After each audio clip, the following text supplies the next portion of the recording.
Welcome to Atlanta, where tonight the Atlanta Soul is hosting the Austin Torch here at Silverbacks Stadium in a momentous first ever women's professional ultimate frisbee game in Georgia. I'm Miranda Roth-Knowles, and I'm here with Jenny Choi. And we are thrilled to be the voices of this very, very exciting and something to remember this game tonight. We have lots of exciting players to watch. The Austin Soul will be starting off. They are wearing black. They'll be on offense, and the Austin Torch will be in white, starting on defense. Upwind on offense.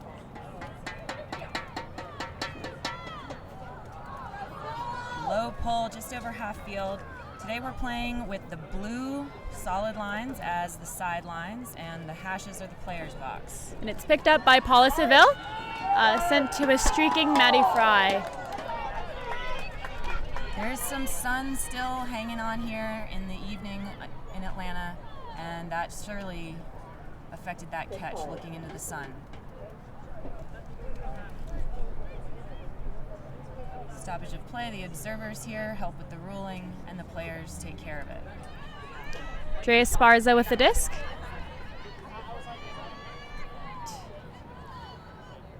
Pick called, sending back to the thrower. In this game, we are using some experimental rules, but you'll be familiar. The pick calls are the same and still made by the players. Beck's fourth with the disc, up to number 29, Michelle Arsenault. Back to Beck's fourth. Sent deep. But nice coverage by Kate Woodhurst on that D, making sure it was going out of bounds. And now the Soul will have another chance to run their offense with their O-line. Maddie Fry back to Paula Seville.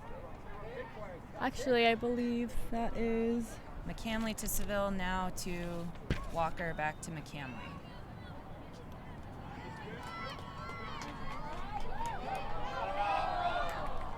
Seville just barely overthrows Carver there, number 3, proud graduate of Georgia College and State University, perhaps with the most fans in the stadium tonight. A couple players from that team on the field tonight for the Atlanta Soul. Torch back on offense. Torch running what appears to be a vertical stack, going to their second reset. Paula catches it for Callahan. Wow.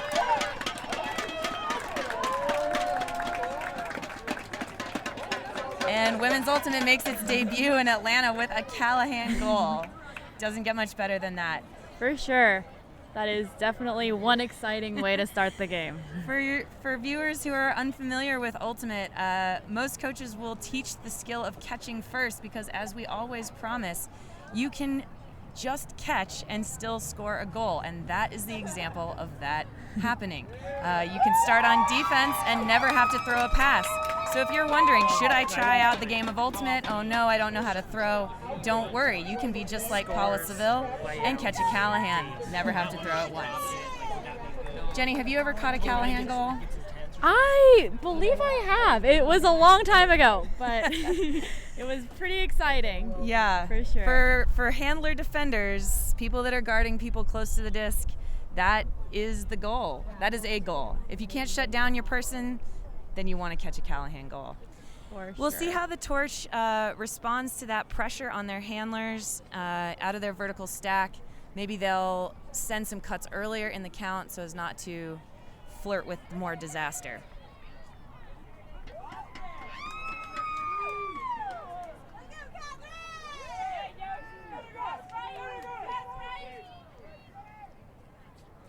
Soul picking up a little late on the defense on their side handlers. And that's Marissa Land to Bethany Eberhardt. Back on track to now. Katie Forth. And a great grab from Elise Bjork. Back up to Amy Broom. Now near the goal line. And an easy score for Elise Bjork. And again, much better offense from the Torch, just really working that upline space. You saw lots of very nice, aggressive marks from the Soul, but here you just see on the open side, number 2 cutting up line, past her defender, and the mark was forcing backhand, so that is the open side, and I know Catherine Yost would like to have that one back, maybe get a play on that disc. I'd like to point out Amy Broom from the Austin Torch, who threw that goal. She has been a member of Ultimate Peace, one of the forefront of nonprofit organizations in Ultimate Frisbee, helping to build peace in the Middle East through Ultimate Frisbee, with summer camps for kids from Israel who are Arab Israelis and Jewish Israelis, as well as Palestinian kids. I got to coach there with Amy Broom, and she's a wonderful coach and a darn good thrower. She gets the first assist for the Austin Torch.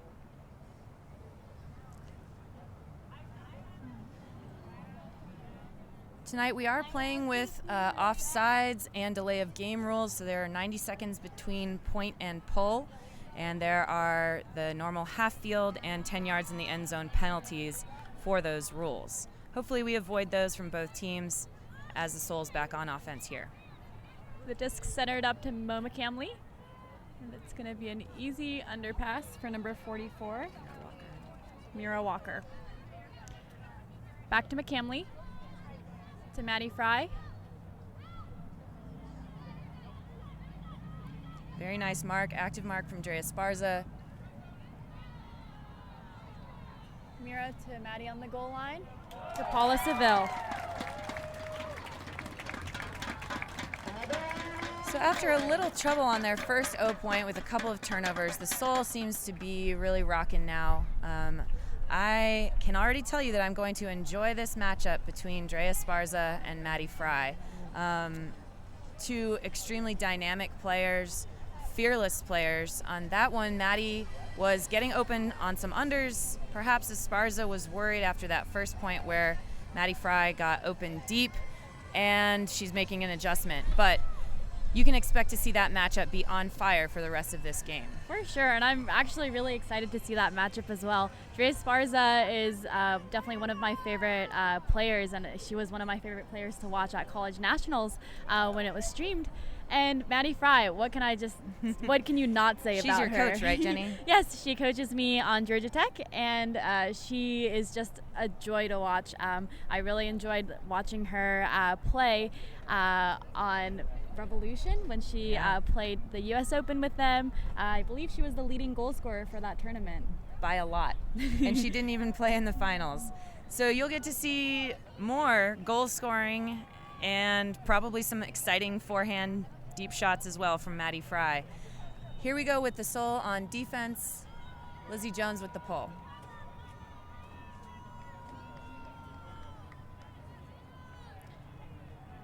And that field pull centered up to Elise Bork. I believe that's up to Katie Forth with the disc now. Dumped back to Laura Landis. Up to Amy Broom. To Elise Bjork again. And a nice shot into the end zone for Bethany Eberhardt. So after one sort of sketchy first O point for the Soul and the Torch not able to convert their Ds, we've seen some really clean O points. Lots of nice yardage gaining underpasses, confident handler, dishes, give and goes. You wonder if some of these defenses might start to make some adjustments. We see a lot of open side passes on the underspace. Maybe you start seeing some people force their players away into the deep space and see if we can catch a little bit of the wind in this stadium here at Silverbacks Park. There is some wind tonight, though I would call it more of a thrower's wind than a damaging wind. So we'll see. We'll see if those defenses adjust, and maybe we'll see some long balls here. Of course, you could also see some junk sets there.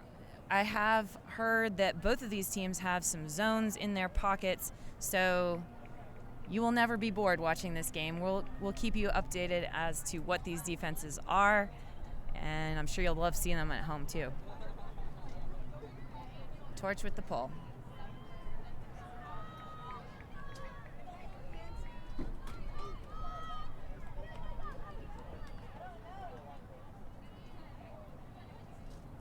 Disc centered up to Kate Woodhurst for Maddie Fry. And she's going to reset the disc back to Kate Woodhurst. Up to Mira Walker. Up to McCamley.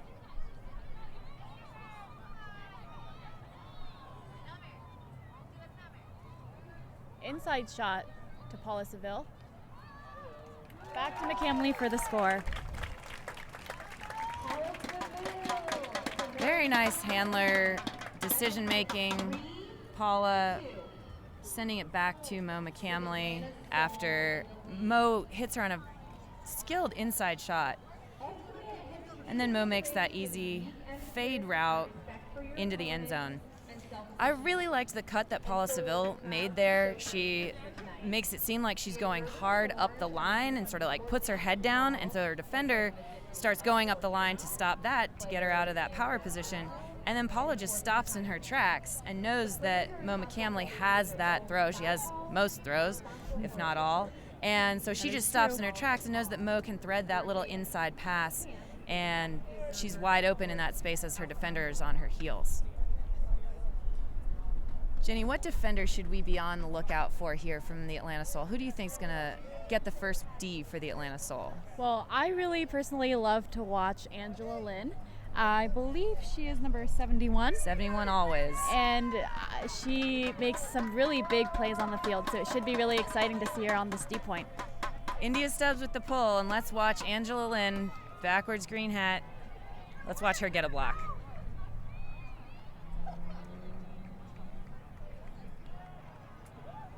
So here's Soul with something not person to person, right? They've got what looks to be a 3-3-1.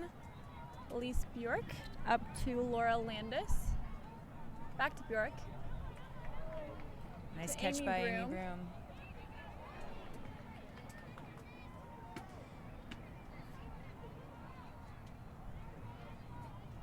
And that long ball fielded in by Elise Bjork.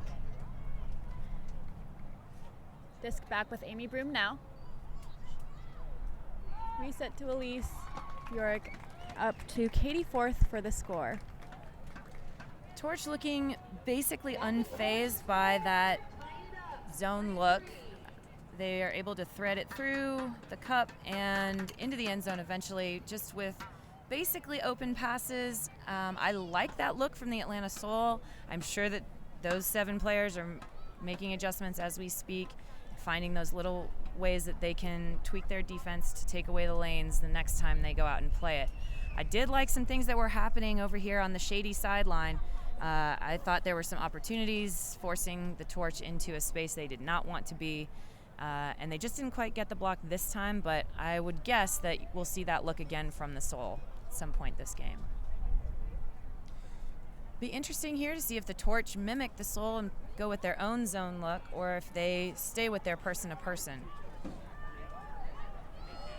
We are playing 4 10-minute quarters tonight. We are about halfway through the first quarter with 5 minutes, 24 seconds left on the clock, and it is 3-3, all tied up between the Atlanta Soul and the Austin Torch.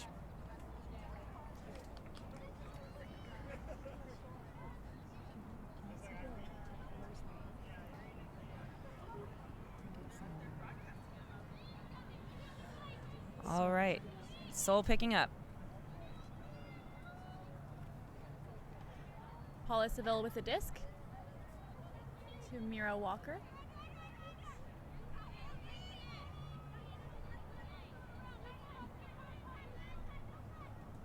Nice throw and go from Seville. And an even better fill from Fry. Looks like there was a pick downfield. Again, the players are calling it.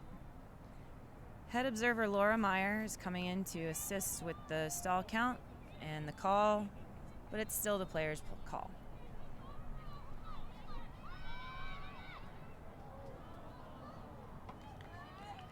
a little bit far for Emily Lloyd.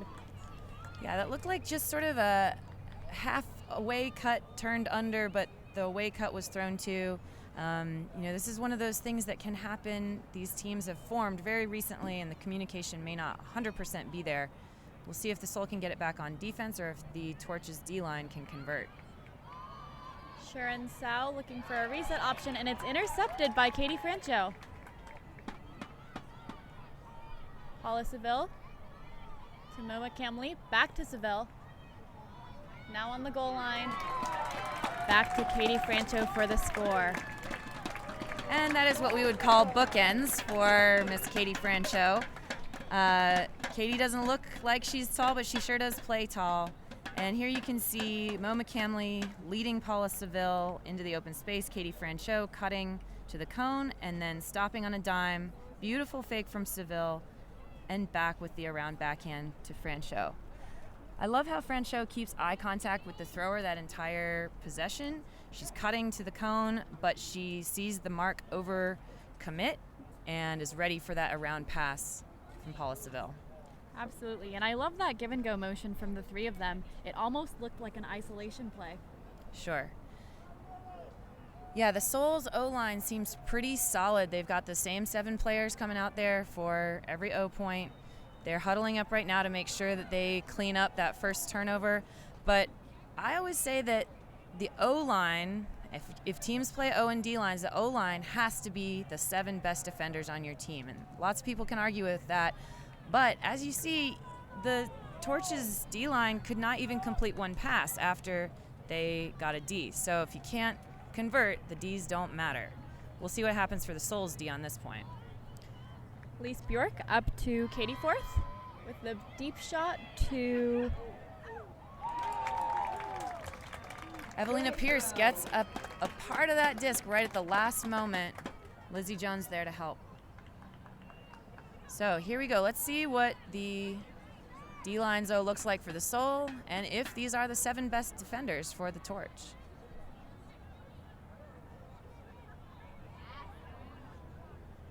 Sam Stovall with an upline cut. And she's going to send it deep to a streaking Evelina Pierce. And that's Kat Smith with the score for Atlanta Soul. There's the first break of the game. The Soul goes up 5-3.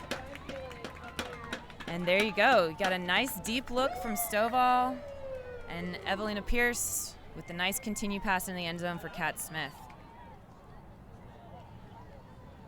You like how the Soul's offense, even though they did some handler motion, their cutters were engaged from the get-go and making those cuts, moving the space around to open things up and to engage all the defenders. You know, when you're running that horizontal stack offense, as the Soul does, you really don't want to leave the cutter defenders in the lane. So you've got to get those defenders out, both for the safety of your upline cutting handlers, but also so that they're open and ready to boost it deep to you once they do get it. Now, Jenny, you're a handler, so what are you seeing from the Soul handler set that you like? What are they doing that you think is pretty awesome right now? Well, I think what is really working for them is when they use that quick give and go motion. When they get stagnant and hold the disc for too long, I think that's when they're generating the most turnovers. Absolutely. And just as a reminder, throwers have 10 seconds to complete a pass, otherwise it's a stall called by the defense. Soul back in their junk look here, a 3-3-1.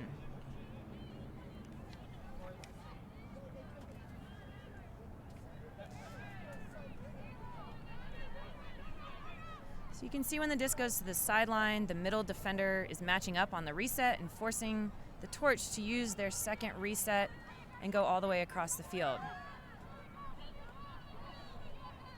Great OI backhand there. Disc now with Laura Landis on the goal line. Up to Katie Forth for an easy score. Yes, easy at the end, though not particularly easy throughout the entire length of the field. You know, that's one where you get that first break and you really would love to convert a second break from the Soul. And so props to the Torch for coming back and getting their 0 point back on the board. So now the Torch have 4 and are serving to the Atlanta Soul with 5. Today we are playing with an Aria Ultimate disc. The players love these discs, and they've been contributed by Aria Ultimate from out on the West Coast. Have a great sort of matching disc program. So discs are going not only to professional female Ultimate players, but also to regions of the country and the world where people perhaps otherwise would not have Frisbees to play with. So we're a big fan of Aria Ultimate, and we're playing with their new disc here tonight in Atlanta.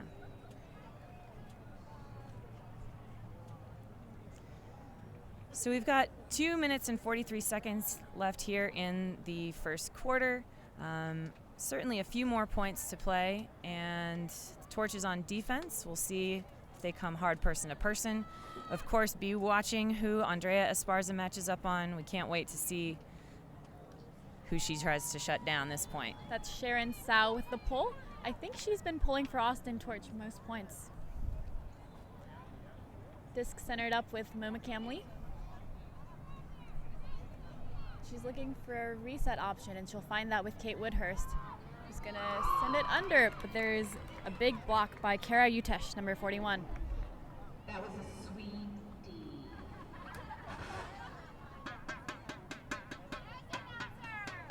Disc now with Bexforth on the goal line.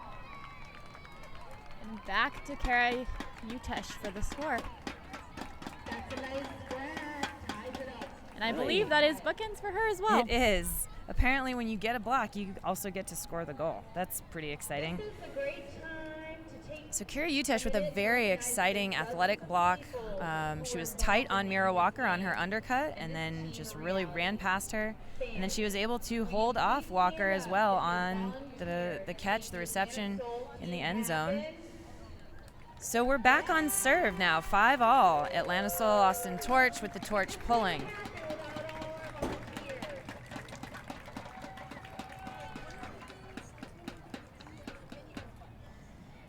And you see here the Atlanta Soul leaving their O-line for the most part on the field. A couple of subs. Oh no, they did sub most of their players in. A couple people remaining, maybe Kate Woodhurst remaining from their O-line. But this is the thing in Ultimate. You got to be able to play offense and defense. It's not a one-way sport. It's not football. And so these athletes are going to be just as capable at offense as anyone else. So we'll see here Palmer, Yost, Woodhurst, Lynn, Carver, Ponitz, and Crawford. And it looks like we have either a delay of game or an offsides call.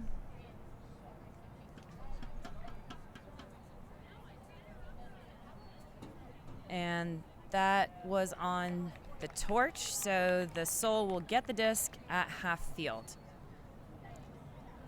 Miranda, who would you say you're most excited to watch on the Atlanta Soul This point, I'm always excited to watch Andrea Palmer, and it's not necessarily because exciting things will happen around her, it's because the right things happen around her.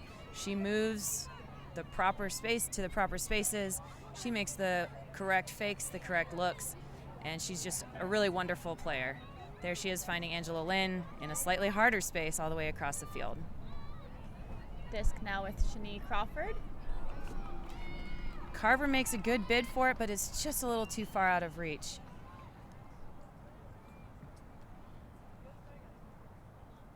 Looks like there's a foul called. Perhaps before the bid was made, there was some tangle up between Carver and her defender, Rachel Yeager.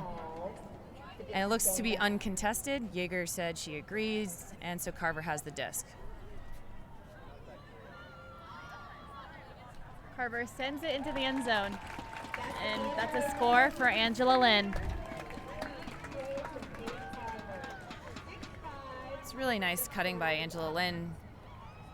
Makes Esparza think she's going to come back to it, but there's just a ton of space downfield. Again, the cutter's clearing that space, making a lot of room for Angela to be able to run onto that throw. You know, we coach people to really deliver the upline pass, but if the cutters are engaged and taking their defenders out of the mix, then you can float it up there and give your teammate time to go catch it.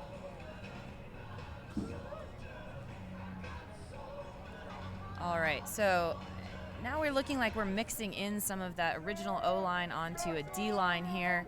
You've got Fry out there playing D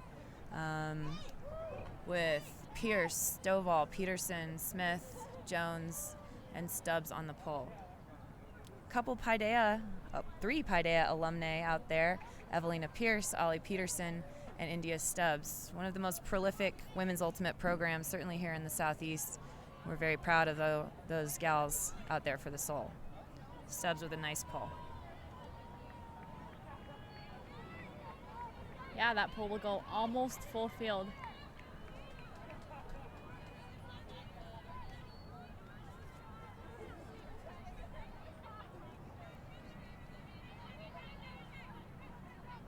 Nice adjustment there by Lily White to make that grab. Up to Amy Broom, and she's going to send it cross field.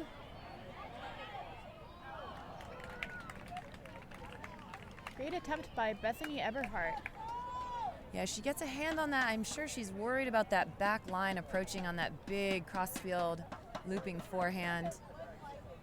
And you see here the observer starting the pre-stall, Stubbs sprinting it up to the line to get her offense started.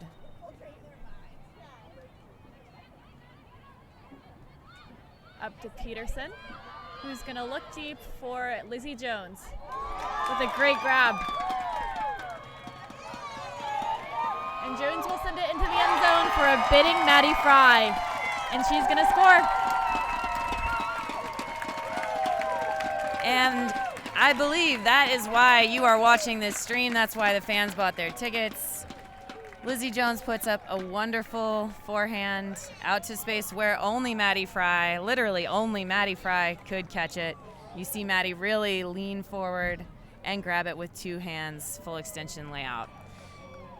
If you're a kid that's playing Ultimate and hoping to be a pro athlete someday, that's how you do it. You run as fast as you can, put all your heart into that catch, go with two hands, and celebrate with your team. I think the last three passes there, or the last two passes there, and the three players in play are all either Georgia Tech coaches or current Georgia Tech players. Ollie Peterson is one of my teammates, and Lizzie Jones and Maddie Fry both are my coaches on Georgia Tech Rec. Jenny, do you think that's a coincidence? I'm sure. I think not. I think not. I think there's something special going on over at the North Avenue Trade School, Georgia Tech. Absolutely. And they've got great coaches, and they sure do produce fine athletes. You'll see another one of them out there, number 52, Lily Ponitz. She's one of the founders, I believe, of Georgia Tech Rec, and went up and played in D.C. for a while and is now playing back here in Atlanta. Angela Lynn with another nice pull.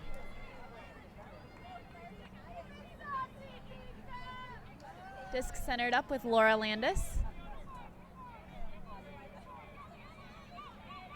Very nice team defense by the Soul. Good mark by Carver and footwork by Palmer.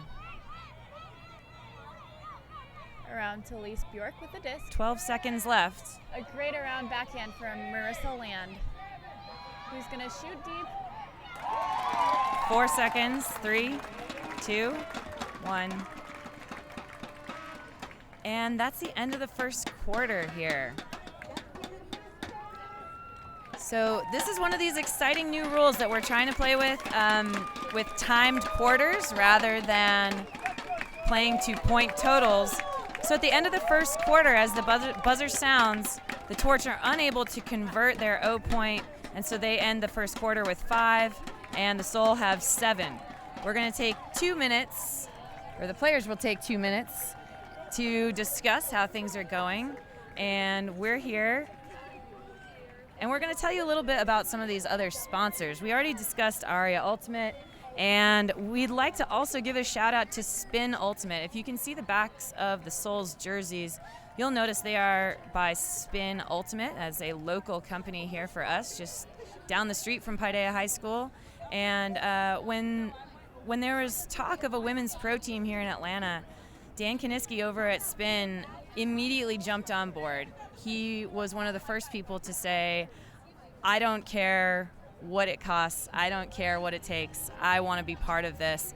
And there were a lot of people who had that feeling. I think that just this is something special, these women's teams that are a new thing in these cities, but Dan is our signature sponsor for the Atlanta Soul. All the jerseys and merchandise is through Spin, and you can order it on their website, which is, I believe, spinultimate.com. We'll check on that and make sure. I've only been there 1 million times to order jerseys, but I guess it's bookmarked in my computer, so I don't need to. But they're really great jerseys. You can order replicas online. There's a gear tent here. There's tons of fans sporting their jerseys already. I know, Jenny, I got myself some replica jerseys. Do you have a Soul jersey yet? I really wanted those sweet Daywalker hoodies. Oh, yeah, those are nice. And it's a little hot for the Atlanta weather, though. Everything's a little hot. Maybe. Clothes are hot for the Atlanta weather. Yeah, I've got to get myself a short sleeve. Yeah, so I all of my coaching staff, basically, I'm one of the varsity coaches at Paideia School, and a lot of my staff are on the Atlanta Soul, so I ordered myself, I believe it's a long sleeve Stubbs jersey, a Tank Franchot jersey, and a dark short sleeve Palmer jersey. So you've got the whole set. I can pretty much wear nothing but Soul jerseys every day, and in the summer I don't wear much else besides Spin, that's for sure. So we're really grateful to have Spin Ultimate helping out with the Atlanta Soul, making everybody look fly, and just being a huge supporter of women's Ultimate in Atlanta. So we're back 10 minutes on the clock. The Soul are now starting on defense. We're rotating quarter by quarter, which team starts on defense, which team starts on offense, as well as the end zone that they'll start from. So the Soul are on defense, the Torch on offense. Angela Lynn with the pull for the Atlanta Soul.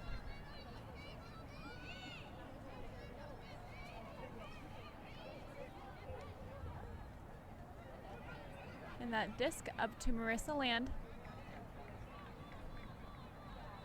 Back to Amy Broom. Very nice dump defense by Mo McCamley to force a missed opportunity for the Torch. And she's going to be with the disc now. Applying to Paula Seville, who's going to send it deep for Maddie Fry. What did we say about her and scoring goals? It's a thing that happens. I think, in my playing career, Maddie Fry and I played on Seattle Riot together for many years, and then we actually started Atlanta Outbreak, the second Atlanta women's team, together, and played on that for 4 years. Of course, Maddie's a little too good for me. I retired from Ultimate, and she's now back on Ozone, but I've thrown her more goals than anyone else in my entire life, that's for sure. But I also want to point out Mo McCamley and Paula Seville are players who have spent significant amount of time in Atlanta and certainly have the Atlanta Ultimate style infused in their playing rhythm. But both of them have spent time in other places. And in fact, while Paula went to Michigan for college and won the Callahan there, Paula moved to Boston and played for Brute Squad. Maureen McCamley also played more for Godiva in Boston while she was in graduate school at Brown. And so these are players who have that stingy Boston, I will not give you my Frisbee play. So keep a lookout for that. Really great possession-based offensive style from Seville and McCamley. Disc centered up to 28, MC Hannon. With an inside shot and a nice grab from Sharon Sow. And she's going to send it deep to number 29, Michelle Arsenault. Not quite in the end zone, but now on the goal line. I think a pick called as Kara Utesh came around Sam Stovall and her Emily Lloyd and her offensive players. Stovall got stuck in that mix. So we're back to the thrower.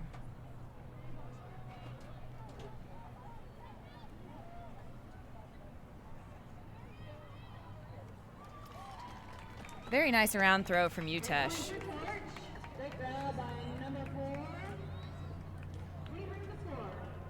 I think Rachel Yeager had that goal, which was a really nice cut, but that was to the break side. The Soul were forcing to the forehand side, and Utesh just stepped around her mark and really delivered that pass very nicely. All right, so if you're, Jenny, if you're the Austin Torch here, and you're down couple breaks in the second quarter. What do you hope for from your D-line to sort of light a spark here? Well, I definitely think something that would, like some exciting play, would really get the momentum going. I personally know whenever my teammates, one of my teammates gets a really great, exciting D, that pumps me up to score. Absolutely. Nothing better than a teammate making a big play and letting the sideline light up over that.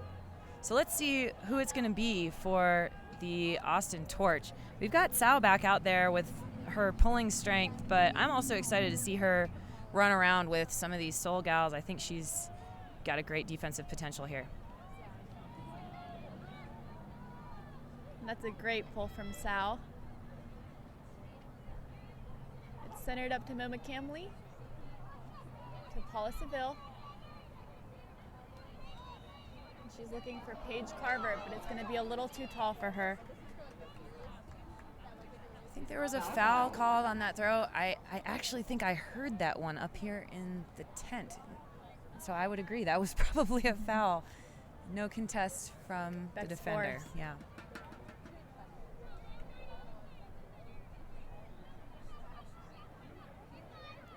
Beck's fourth playing great upline defense there. Nice little lefty backhand into the inside space from Woodhurst. And a really great around backhand as well from Maureen McCamley.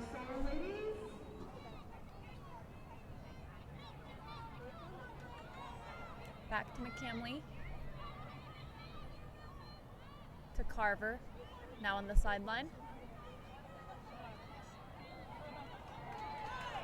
And a great bid by McCamley to save possession of that disc. Full extension grab by McCamley. And the disc swings all the way around the field to Kate Woodhurst. Back to Seville, now with Mira Walker. Excellent patience from the Soul offense. Oh, the curse of the commentator. Just as they were getting close to the end zone, there's a bit of a forced play on the inside, and Torch take over on their own goal line. Sharon Sal with the disc. Up to Michelle Arsenault. Right back to Sal. And she's going to shoot a cross-field backhand huck. But deflected by Paige Carver. She's speedy. She sure is. You know, she's running directly away from the camera, so it's hard to see exactly how fast she is, but you have an inkling of it when her offensive player just gives up most of the way through that cut, and you see Carver run out and look like she was the one on offense. So here we go with Carver wide open. Her defender running to catch up. Good luck. Now up to Emily Lloyd. Katie Francha with the disc, and she's going to look deep to Kate Woodhurst. But it looks like it might sail a bit out of bounds. Yeah, certainly the wind playing a bit of a role, and, you know, on your second possession, it is hard for these offensive players to, you know, keep bending their knees and really get low to slice that disc into the wind and get it where the receiver needs it and keep it in bounds. That one just tails a little bit inside out at the end. So the disc coming back up to where it left the field of play. Beck's fourth with the disc in the middle of the field.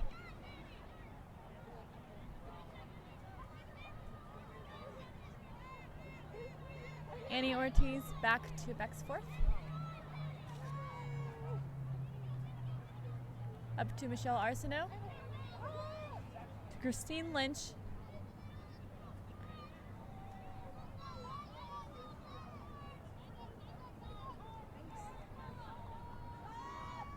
And Ortiz is going to find number 29, Michelle Arsenault. Emily Lloyd taking a nice line on that defensive play, but doesn't quite get it. Torch maintain possession, very patient. Hopefully I don't jinx them as well.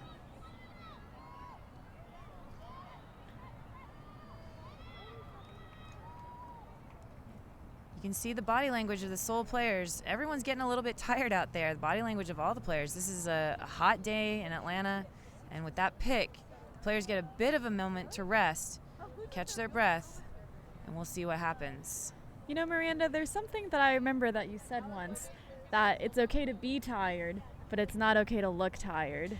That's correct. If I were a player who was about to step on the line and match up against one of these players who just had her hands on her knees, I would be feeling pretty good about myself right now. On the other hand, if I'm going out there to guard Beck's fourth, who's got her hands in the air and has a proud stature, I'm feeling less confident.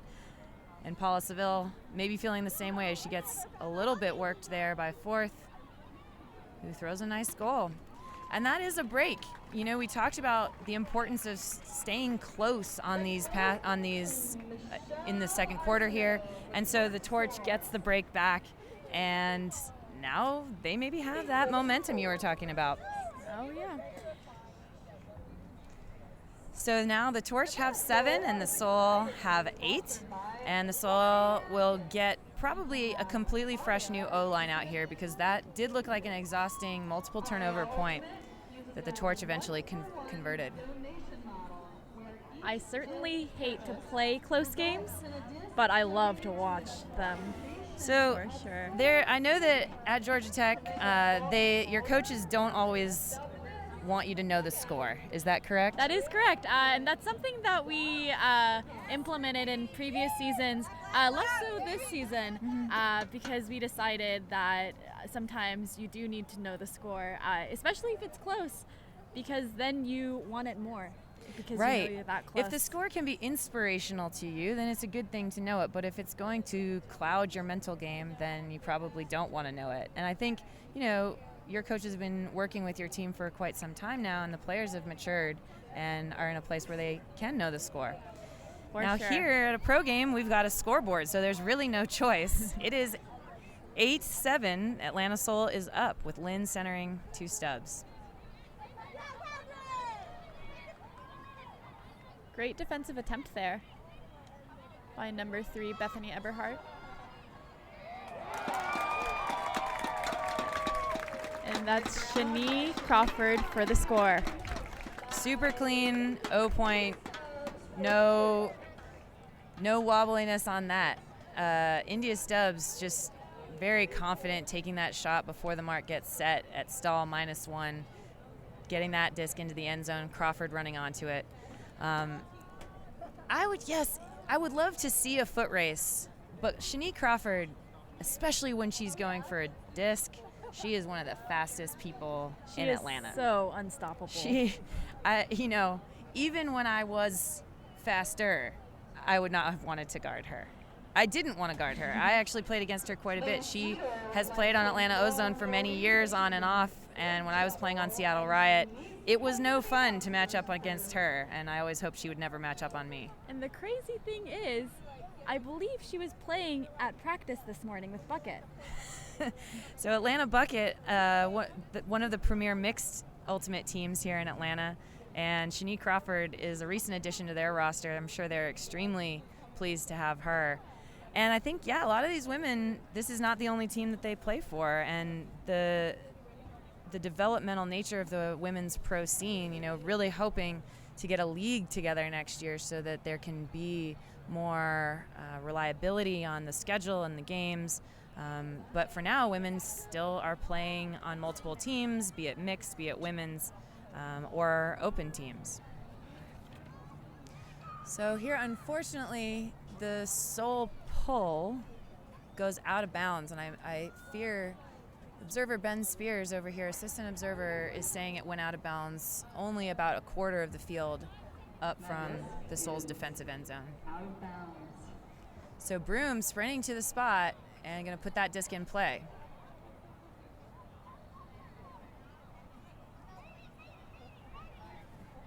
Soul scrambling a little bit, but now are matched up.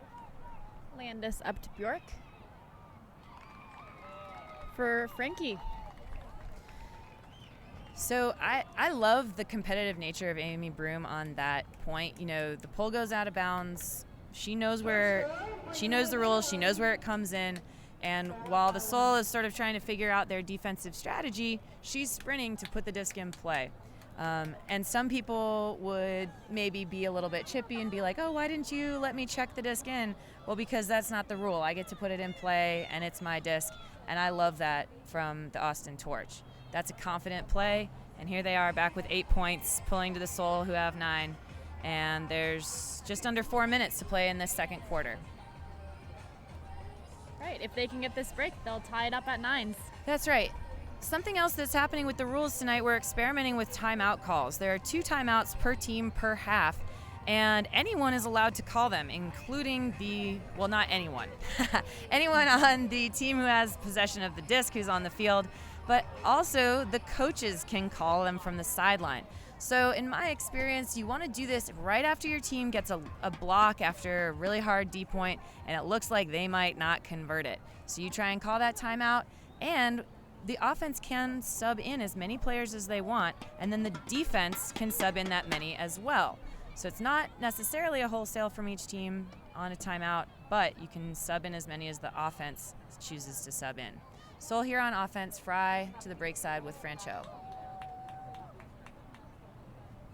And now she's looking for a reset option. Beautiful clear by Stubbs to open up Seville as the second reset. And a nice hand block by Beck's fourth. I actually heard that one. Yeah, that seemed to be all disc. So here come the Torch, getting it to Esparza. Back to Ortiz. So that's where you might have wanted to call a timeout and get some fresh O players back on the field. But again, there will likely be another opportunity for the Torch D-line, so at some point this quarter, but you don't want to leave those timeouts on the board going into halftime. Fry with the disc to Angela Lynn, who's now right near the goal line. Stubbs just dominating that upline space. We'll watch on this replay. Utrecht is a bit out of position, and Stubbs just cuts right across her. And then as the defender sees her back, it is game over for Utrecht, and only Stubbs can get to that one. Members of the Atlanta Outbreak, which is one of our club women's teams, they're going to be circulating the stands. So I think we've talked about most of the rules that are experimental today. The field is the normal width, but we have changed the length a little bit because we are playing on a professional soccer field tonight. So from front cone to front cone, we are 76 yards from front cone to front cone, and then the end zones are 18 yards only from front to back. So if the end zone looks a little tight tonight, that's because we are playing with the 18-yard box of a soccer field, and the field is a little bit longer as a result. So to me, that means that if anything, it's going to be a little bit more difficult to score, and you have to work with a smaller space in the end zone.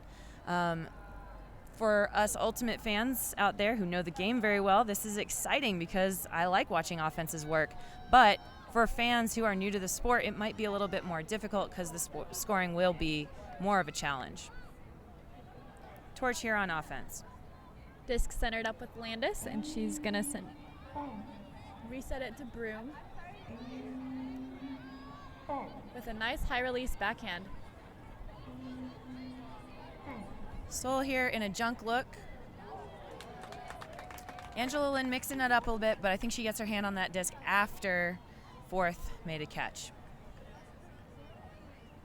For the record, that is Katie Fourth. There are sisters on the Torch. We'll talk more about them later.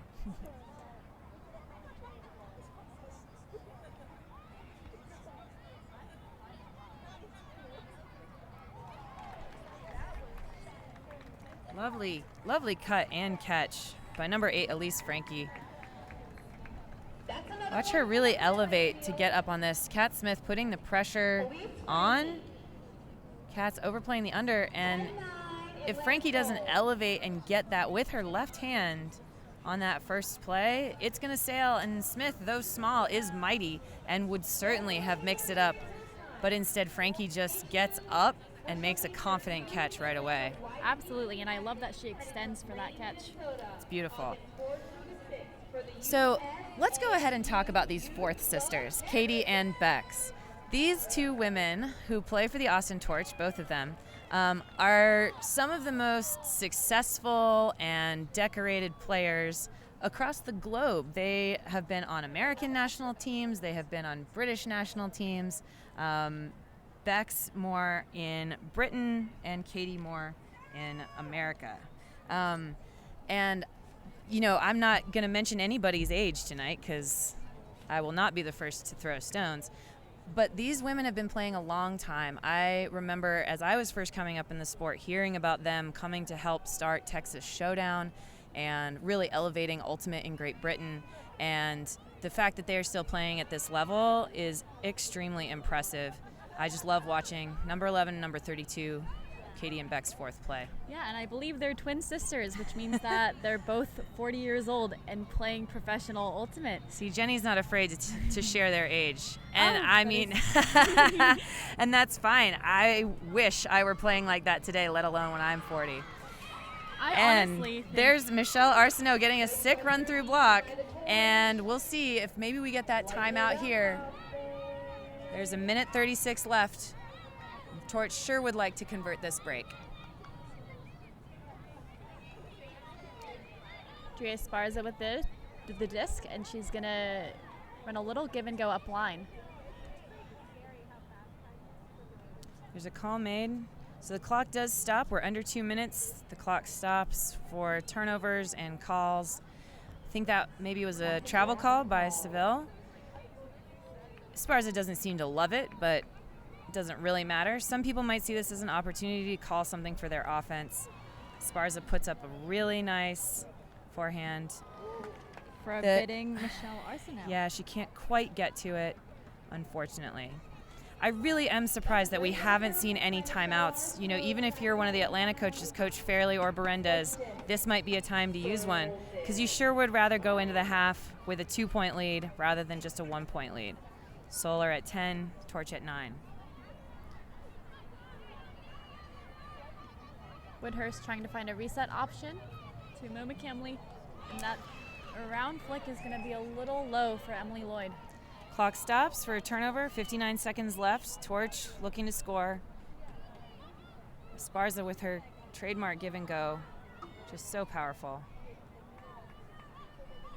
And in trying to stop that, the mark gives up the around, but looks like there's another stoppage. Yeah, Utesh was looking for that inside space for a throw to, I believe, I can't quite see who this athlete is, number 45. I believe it's Christine Lynch. Christine Lynch was making an in cut, and I believe she thinks she got bumped on the way by Fry. So there is a foul call here that has been taken back. And again, this is a self-officiated sport, so the players are making those calls and having the conversations. And so the Solar back on offense after that foul call is rescinded. And here we go. Thank you, coaches of the Atlanta Soul or Kate Woodhurst, whoever was bright enough to call that timeout. We've got, I think, 45 seconds on the clock. And here we'll see if the Soul sub any athletes in, then that number of subs can be matched by the Austin Torch. So if, for example, you take out 3 tired cutters on offense, then you can sub in 3 fresh defenders as well. And these timeouts, I believe, are 90 seconds long, 70 seconds for the offense to set, and then 20 more seconds for the defense afterwards.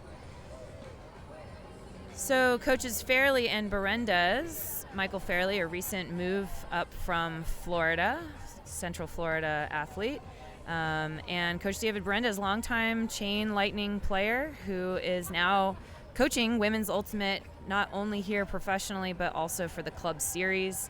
Some really great ultimate minds who are working with the captains of the Soul and of Ozone to make this a really excellent season for women in Atlanta. And Miranda, you actually help with coaching the Soul a little bit as well, right? Yes, I've been more of a consultant this season because my first priority is Paideia Groove, but I love helping out with the Soul. Let's see if Emily Lloyd almost makes a play here. These are certainly some exciting women. I would love to work with them more. Torch here with 28 seconds. Maybe they'll get their own timeout here.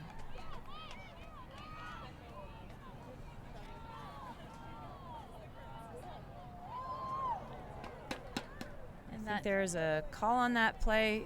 Sharon Sow just really blistering speed with her upline cut after a throw to that side handler. So maybe a foul on the throw is what it appears to be.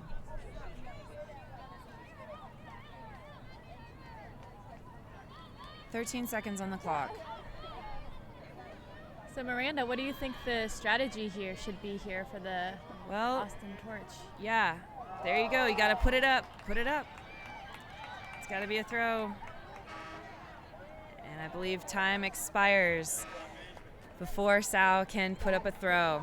So that's really unfortunate. Yeah, the strategy is difficult in end of quarter situations. You really have to have all 7 players and ideally the coaches aware of the clock. And, for that, they were going into the end zone that has the clock posted in it. It's much more difficult. Oh, there is a clock in the other end zone as well that got turned on. So you can see going either way what the time left is. But because Ultimate players are so much more used to playing to a point total, it is difficult to play to a clock time. And so players need to get used to that, and I'm sure Sharon Sow has learned from that experience. Learning is fun. All right, I believe we're gonna take a little break during halftime. There's going to be a YCC showcase here for the athletes from the Atlanta YCC teams, and Jenny and I are going to get a sip of water and be right back in maybe 10 or 15 minutes for the second half. Atlanta Soul up 10 over the Austin Torch with 9.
Are we on?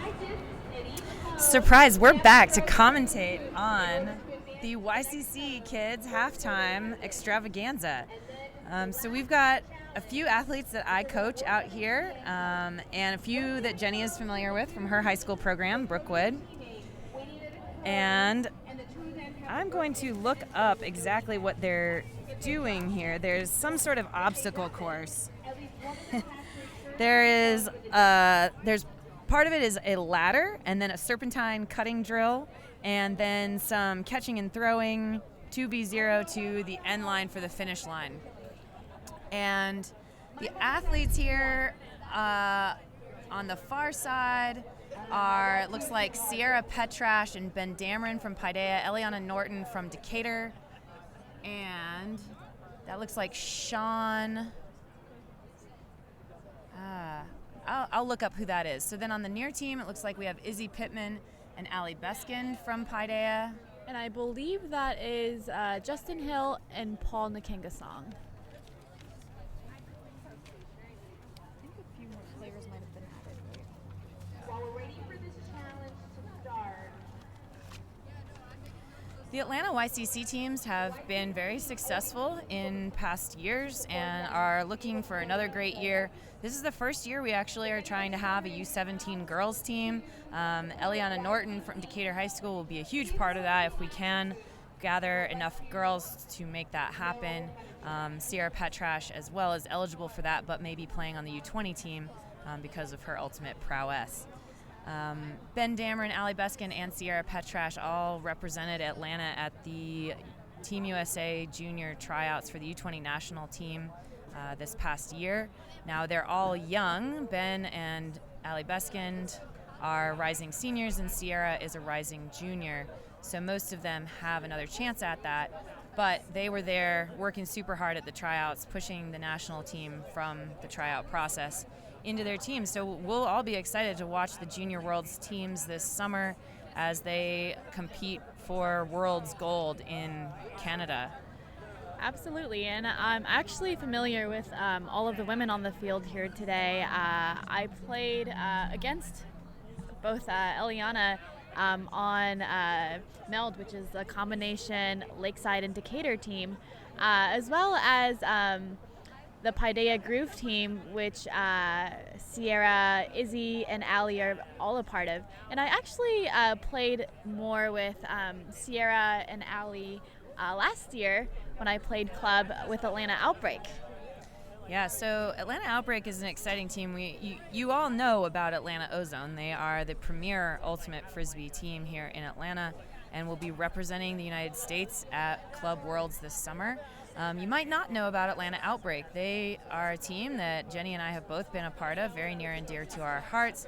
It serves sort of the developing women in the community, people who have played league or high school or college and are looking to take their game to the next level. And we have experienced players like myself and Maddie Fry and Meredith Leahy who act as coaches or player coaches and help train women up so that they can elevate their game to the next level. So when you see players like Andrea Palmer or Sam Doherty on Atlanta Ozone or Taylor Hartman or Julia Johnson out on Seattle Underground or MK Anderson on Chicago Nemesis, you can think about Atlanta Outbreak having been one of their first teams to help elevate their games and be what they needed to take their games to the next level. So I think we're about to start. Looks like each athlete will have to go through this obstacle course.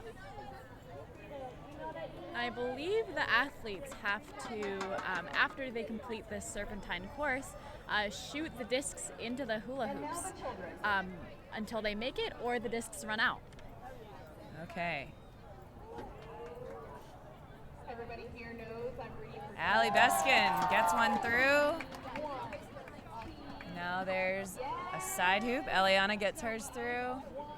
Everybody's shooting with the forehands. Some coach needs to teach them how to throw a backhand, huh? Who might that coach be? So Eliana completes hers to Ben. He has to get it back. Now it's 2-0. And there's a drop, so they're going to have to run it back to the cone. Drop has to go back, touch the cone while the other team is going. Okay. And there we go. What's his name? Paul Nakengasong. Okay, Paul is sprinting back to start. We might have had a little bit of an early start there.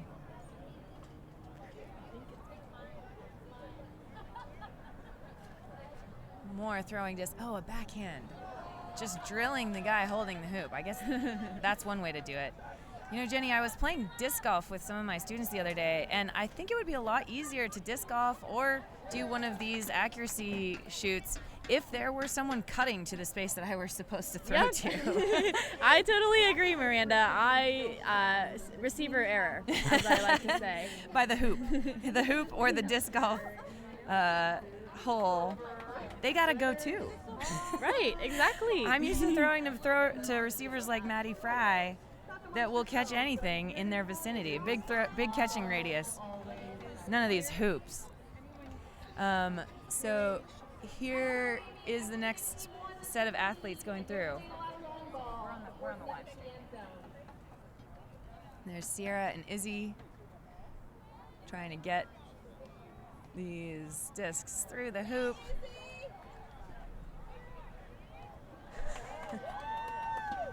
A little friendly hooping from Taylor Minch. And it looks like everyone's having a little more difficulty on this near side with that second hula hoop. Yeah. Oh, Sierra might make a play. Oh, Sierra would have caught that one if she had cleats on. I don't know who told these kids to play barefoot. I'm a little concerned. These are athletes that I need to have with their A game on in less than a year. So they better not be That's true, and I'm so in any used to danger. seeing Sierra make a ton of layout grabs. That's right. And it looks like Paul now looping This might through be this the last course. rep, Ben versus Paul. And Paul and Justin, both coming out of the Brookwood program. Very strong Brookwood program. Ben Dameron can throw but forgets what he's supposed to do. Now, I was his teacher for AP Biology this year, and I won't say that was par for the course, but that was par for the course. Just kidding. Now he knows what he's doing. 2-0. It looks like Paul's throwing almost the exact same throw. Yeah. For all of his attempts. Precise but not accurate, perhaps. And he's got that left-handed. It's a little bit more challenging, maybe. That's the game. Team one. Okay. Also, team two, killing it. So again, the athletes on Team 1 will be receiving prizes from the Atlanta Soul. And this halftime has actually been presented by Atlanta Outbreak, a women's ultimate team supporting another women's ultimate team. That's always nice to see. And we're hoping that all this amazing women's ultimate that you're getting to see live today, either in person here at Silverbacks or on the live stream, we hope that's inspiring to more young athletes like those that you just got to see run this ridiculous obstacle course. We hope that they see these athletes out here playing and believe that they can be just like them one day, and that hopefully someday, when I'm not too old and gray, I'll be commentating for Brookwood and Paideia athletes that you just saw running through ladders and through the serpentine in their own professional ultimate games.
And we're back after an exciting little halftime show. The Torch from Austin and the Atlanta Soul took their halftimes and are back ready to go. We have the Atlanta Soul back on offense just like at the beginning of the first quarter, and they are receiving with 10 goals to the Austin Torch pulling with 9 goals at halftime. Very close game. We're going to play 2 more 10-minute quarters and see what happens. Sharon Sow with a great pull. A little too good. Paula Seville unable to field that one, perhaps thinking about the next pass rather than the catch. And we'll see if the Torch can convert right away to tie this game up at 10s. Esparza with it at the goal line. Looks like there's maybe a stoppage. Yeah, I would guess a pick, perhaps, downfield in the stack. A couple of different people cutting to the same space within that stack. Nice reception by the Torch for the goal. Number 45, Christine Lynch, makes that under duress from Paula Seville, who's, I'm sure, trying to get back that dropped pull.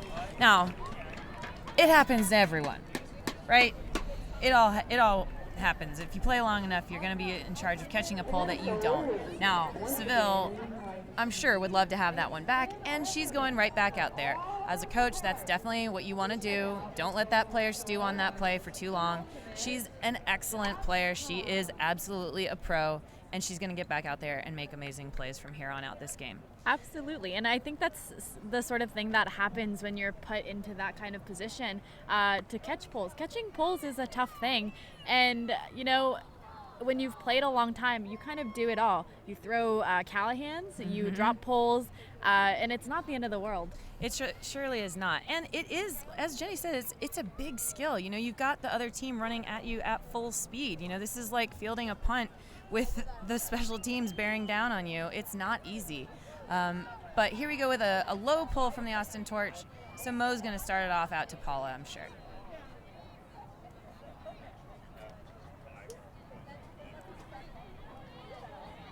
It'll be really exciting to see if the Torch will get a break here, because the Soul's been in the lead this whole game, but now they're tied up at 10s. Absolutely. This is definitely an important point. Soul wants to get on the board in the second half. We have a travel called on Seville, fourth saying she took too many steps after the reception. Yeah, and that was a great throw to space from Kate Woodhurst. Sure. Merritt Walker with the disc.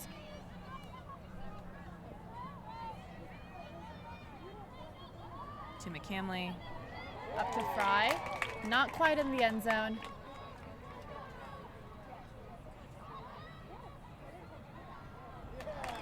With a cheeky high release pass to Paula Seville for the goal. And you can see Fry wants Seville to score this. She gives her a little head nod, joysticking Paula back into that space. Fry trusts that she can deliver this pass, again, where only Paula Seville can catch it, over the defender. So we are now just on serve. We've played a half and a minute 22 of the third quarter, and we're just on serve. So all breaks have been gotten back by the Austin Torch, and this is an important time to perhaps get a break. The third quarter can often be a lull for teams, and you'd hate to see that for the Atlanta Soul. That is, if you're a Soul fan out there, and you'd love to see a lull from the Soul if you're from Austin.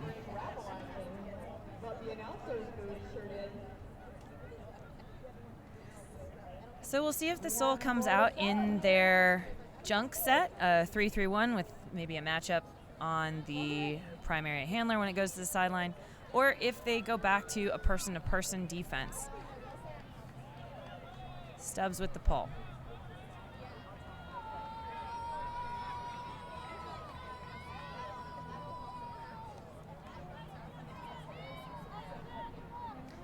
And here we have the 3-3-1 junk set from As the Soul. you predicted. Well, it was one of two options.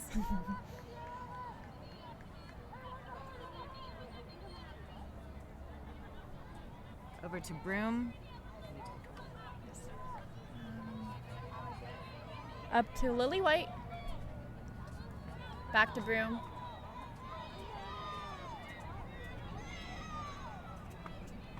Transitioning into person-to-person from the Soul. So now they're matched up, one-on-one. Disc up to Laura Landis. Stoppage looks like a pick downfield called by Carver. Her matchup very close to Angela Lynn, and fourth pick called. Around throw to Elise Bjork. And Austin running a give and go motion here. And she's going to shoot for the end zone. And that's a score. Yeah, really nice job by Bjork throwing sort of to the side handler on the open side, following her throw, getting the disc in power position, and finishing to Katie Forth for that goal. Again, Katie Forth, one of the most important players in women's ultimate right now. She and her sister Bex, instrumental in the Eurostars tour that we're lucky enough to be hosting later this summer here in Atlanta, playing against Atlanta Ozone. The Eurostars tour, extremely exciting. Last summer, it was great to be able to watch so many of those games live streamed from across the country and to be introduced to players from all over Europe. You know, when I first started playing, I was in the first junior girls worlds tournament, and there were only 4 countries represented. It was the United States, Canada, Finland, and Sweden. And it was just such a joy to see athletes from Italy and, of course, Great Britain, but just all over Europe in the Eurostars Tour. And I'm so excited for their roster announcement for this year to see who we'll get to see live in person in Atlanta. Absolutely, and from a viewer perspective, it's been really exciting for me to get to know all of these different players on these different teams. I personally found out about Bex and Katie Forth through the Eurostars Tour when a lot of that footage was live streamed. Of course, and this is, you know, players, young players, especially like Jenny, you know, she's playing in college and she wants to know about people who are her role models. And that's why the Austin Torch and the Atlanta Soul were created, is to be role models for young athletes. And you really couldn't have anyone better than the Eurostars or the Soul and the Torch tonight. And it's just so exciting to have live film, to be able to put posters on your walls of these women who are just phenomenal athletes in our sport. Throw to Katie Francho for the score. Really nice, decisive, calm pass from Mo McCamley. All business to Katie Francho. And Katie Francho is also another one of those players that once she gets going, she is unstoppable. Yeah, you don't want Francho to get hot because she will demolish your team. She's also played mixed ultimate for Bucket, did a season on Ozone this past year, helped them qualify for Worlds, and has a very busy summer with other things, as we all have. You know, these are professional athletes, but it's not like they can only survive on their ultimate salaries. And so Francho is taking a little bit more time for herself, but is also still playing super competitive ultimate with Bucket here in Atlanta, hoping to make a nationals run in the mixed division. Yeah, and quite a few of these women on this roster are playing for teams like Bucket and Ozone. Absolutely. So we've got Bucket, we've got Ozone players, we've got Outbreak players, we've got JLP, another mixed team here in Atlanta. Lots of really exciting combinations here on the Atlanta Soul, bringing together women from all different teams. Looks like there was an offsides or delay of game call. Prior to that call, there was some great give and go motion from Austin Torch. And it looks like they're going to get it a little bit upfield. Right, so this must have been a defensive violation called on the Soul. And so Torch will get it at half field as a result. No warnings on offsides or delay of games here, just immediate Katie penalties.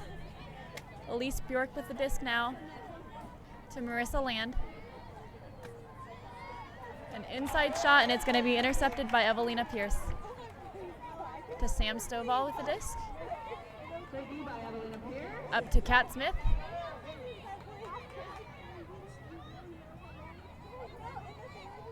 Back to Stovall.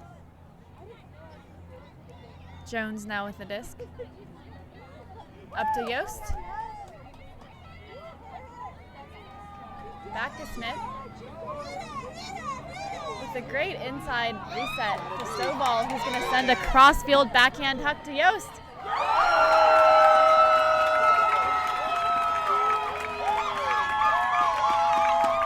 So really lovely open side cutting and receiving and throws from the Atlanta Soul, and then taking the opportunity to curl a cut from the forehand side all the way over to the backhand side for a big ripped backhand from Stovall to Yost. And the GCSU crowd goes wild, absolutely wild. And that is a beautiful throw from Stovall. Yost is one of those players where she may not win the height matchup every time, but if you put it out in front, she will surely run it down. Absolutely. As a thrower, it doesn't really matter where the advantage is. You need to be able to put that disc where the advantage exists. And for Yost, she is an excellent receiver, somebody who has the entire horizontal space at her disposal. So Stovall knows that, and she puts it all the way across the field, 40 yards to the other sideline, and Yost runs it out. No defender has anything to do with it.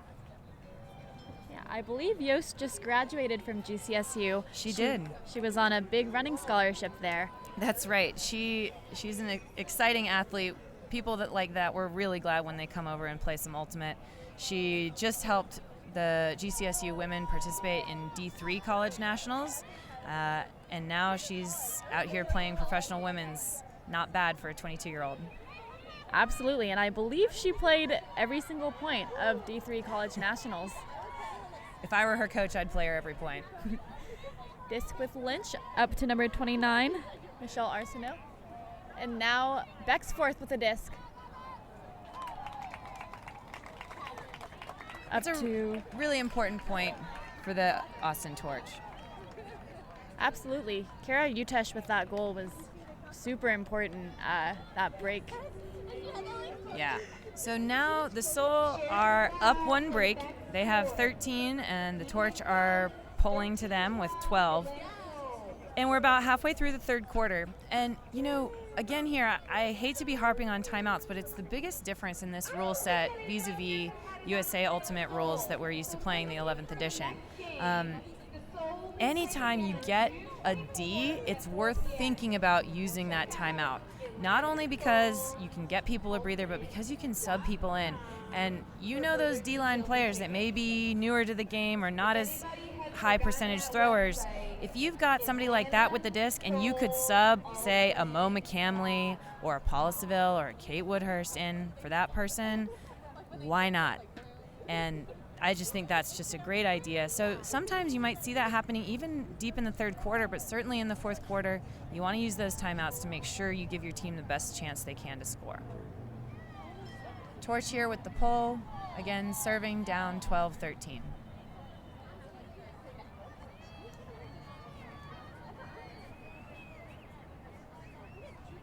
Mo with the pull up to Paula Seville.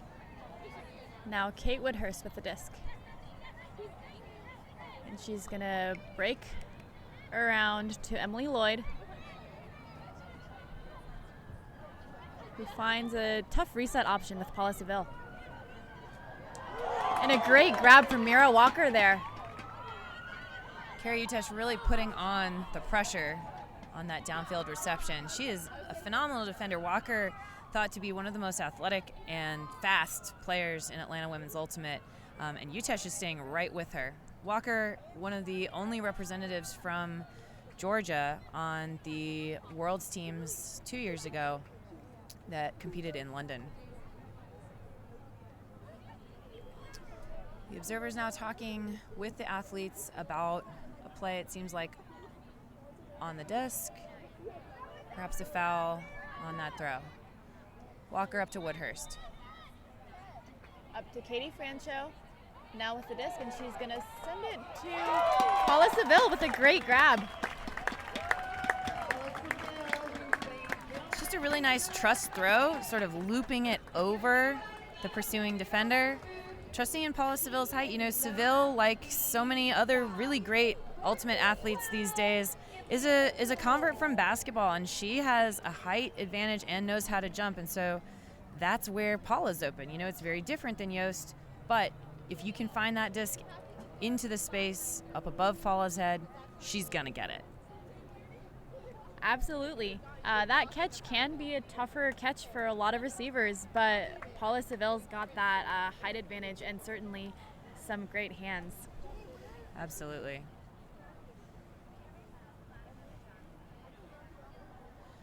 I want to talk a little bit about Lizzie Jones, who's about to pull it now. I know that she was one of the people who helped to start Boston Siege, one of the women's teams up in Boston, along with Boston Brute Squad, who's obviously a perennial powerhouse up in Boston. After the demise of Lady Godiva, Brute Squad rose from those ashes, and now Siege is also providing that in-town rivalry and really pushing the women's scene up there to be even better, something that Outbreak is hoping to do, of course, here in Atlanta, and so many other teams across the nation, where you've got big ultimate communities with multiple teams. Absolutely. And that disc is going to sail a little too far. I think almost, out of bounds for Katie Forth. So Jones here, one of the instrumental players on Boston Siege and now playing for Atlanta Bucket, gets the disc to her athlete at Georgia Tech, Ollie Peterson. Yeah, and Lizzie is one of our best coaches. She really helped to ground the program this year. Up to Andrea Palmer, who has been my assistant over at the Paideia School for 4 years now, 4 wonderful years. Great upline snag back to Jones. Supreme fundamentals from Palmer to Peterson, over to Yost. The GCSU crowd sure is excited. So there was a call, I believe a timeout called by the Atlanta bench. So while this is unfortunate for Atlanta that they did eventually score on that, the coaches felt that there was a situation where it wasn't sure that they would score, and so they called that timeout. And athletes don't like it when you as a coach don't trust them to score of their own accord, but this is just the coaches wanting to be sure. And they may sub in a couple people, they may not, but at least they get to make a play call, get a little water, and be fresh for their O. So Miranda, if you were on the field right now, what are some things that you think you would mention? So as a coach right now, I would say, we're in our red zone. We just need to hit the first open person. We need to clear as hard or harder than we cut, and just be patient. On the other hand, if I were coaching the Torch right now, the defense, I would be talking about big time fronting and staying really close to my player, and having a very active mark, something that will challenge throwers to throw wide, to throw backwards, to give my downfield defenders more space to make a play, and make a play. Now's the time, like you said, Jenny, where you could really fire up your team by getting an end zone block. Absolutely, that would be huge for Torch. So it doesn't look like there were any subs from either team. Palmer starts with an upline cut.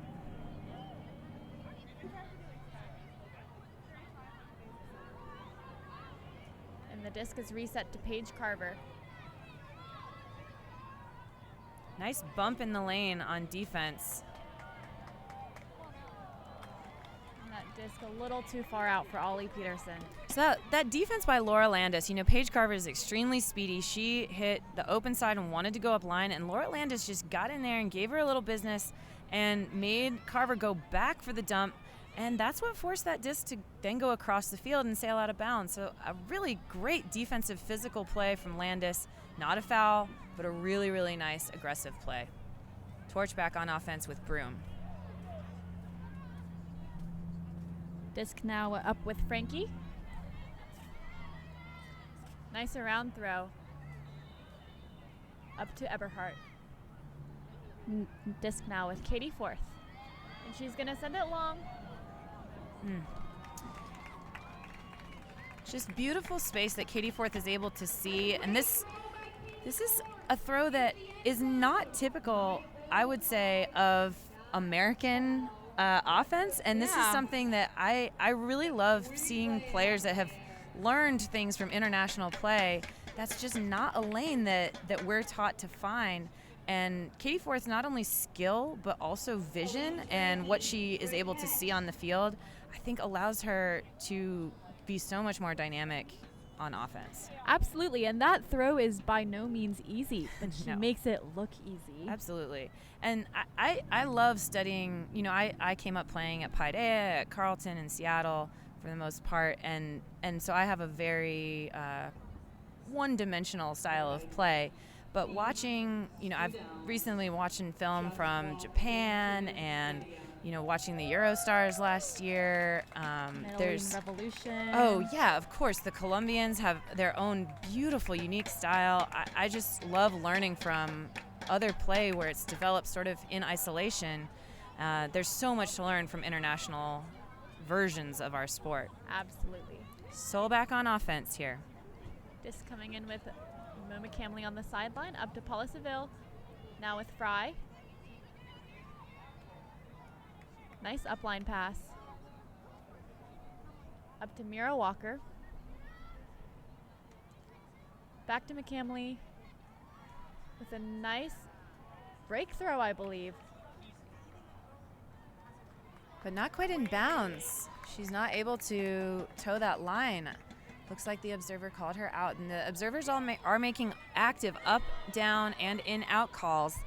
And as the transition, the Soul have a little struggle getting to their people. So the Torch have a chance to break here with 53 seconds left in the third quarter, down 13-14. Esparza to Ortiz, and she's going to run her give and go. But the Soul doing a great job of switching that handler defense. Up to Kara Utesh with the disc now on the sideline.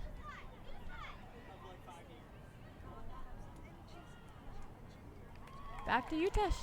And that's a score for Austin Wow, Torch. Score and importantly a break. So it is now 14-all with 28 seconds left in the third quarter. So this is going to be important for the Soul to score here, because remember, they have 28 seconds to score their O point. If they don't score it, then that point is over, and we re-pull at the beginning of the fourth quarter with the Torch on offense. So the Torch's goal right here is not necessarily to get a break or even get a D. It is to hold the Soul until time runs out. And 28 seconds is a surprisingly long amount of time, but if they can hold them for that amount of time, they will get the disc on offense to start the fourth quarter. So being on serve there becomes a very different thing. So this is where you might see maybe a zone look played to delay the game, to make those 28 seconds go away while the Soul are throwing simple passes that are short passes. So Miranda, you mentioned that simple short passes might be the key for the Soul here. So you don't think the long ball shots are the way to go here?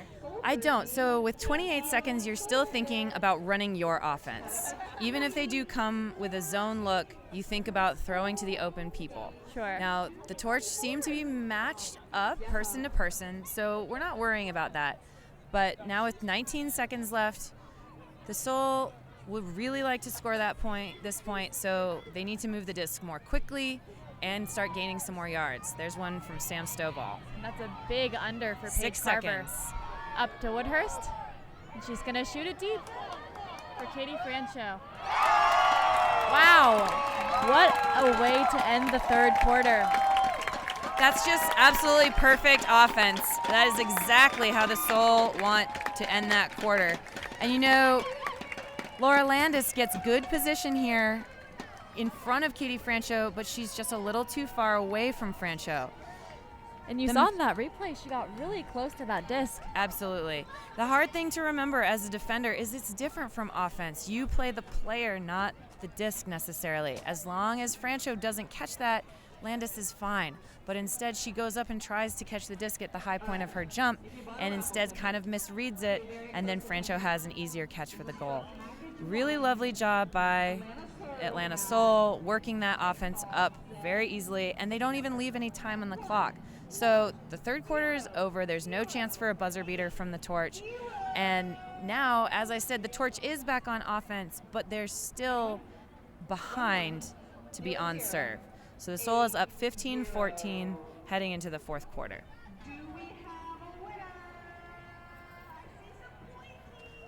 So Jenny, strategically, if you're the Austin Torch, what would you adjust here? What would you like to change to turn the momentum in your favor in this fourth quarter? Well, I really think that momentum is generated from the sidelines. So I would love to see, I'm sure certainly there is a lot of energy on the sideline, but I think that there can always be more, and you can always find that next level that you didn't think you had. And so I think that when they generate that energy from the sideline, it will really help the teammates on the field perform. Absolutely. Ultimate is such an interesting sport. You know, we don't have a bench that people sit on. We walk and pace up and down both sides of the field, which is, to my knowledge, not something that happens in other sports.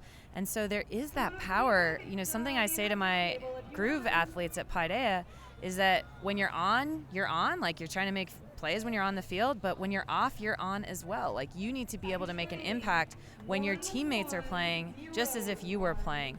And so what Jenny's talking about is huge, from the sideline, making that energy. And you might see somebody like an Andrea Palmer or even an Aileen Thomas, who's injured but not able to play, somebody who is really inspiring from the sideline, actually make an impact tonight in this fourth quarter. And for the Torch, you'd really hope to find somebody as well. Seoul pulling to the Torch, up 15-14 to start the fourth quarter.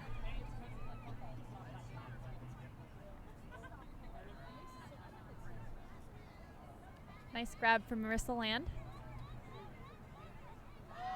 Up to Katie Forth, who shoots deep with a great D, but on the second effort grab, India Stubbs does a really good job of getting position. She knows the disc is up, and she gets a hand on it, but not a whole hand, and isn't able to catch it.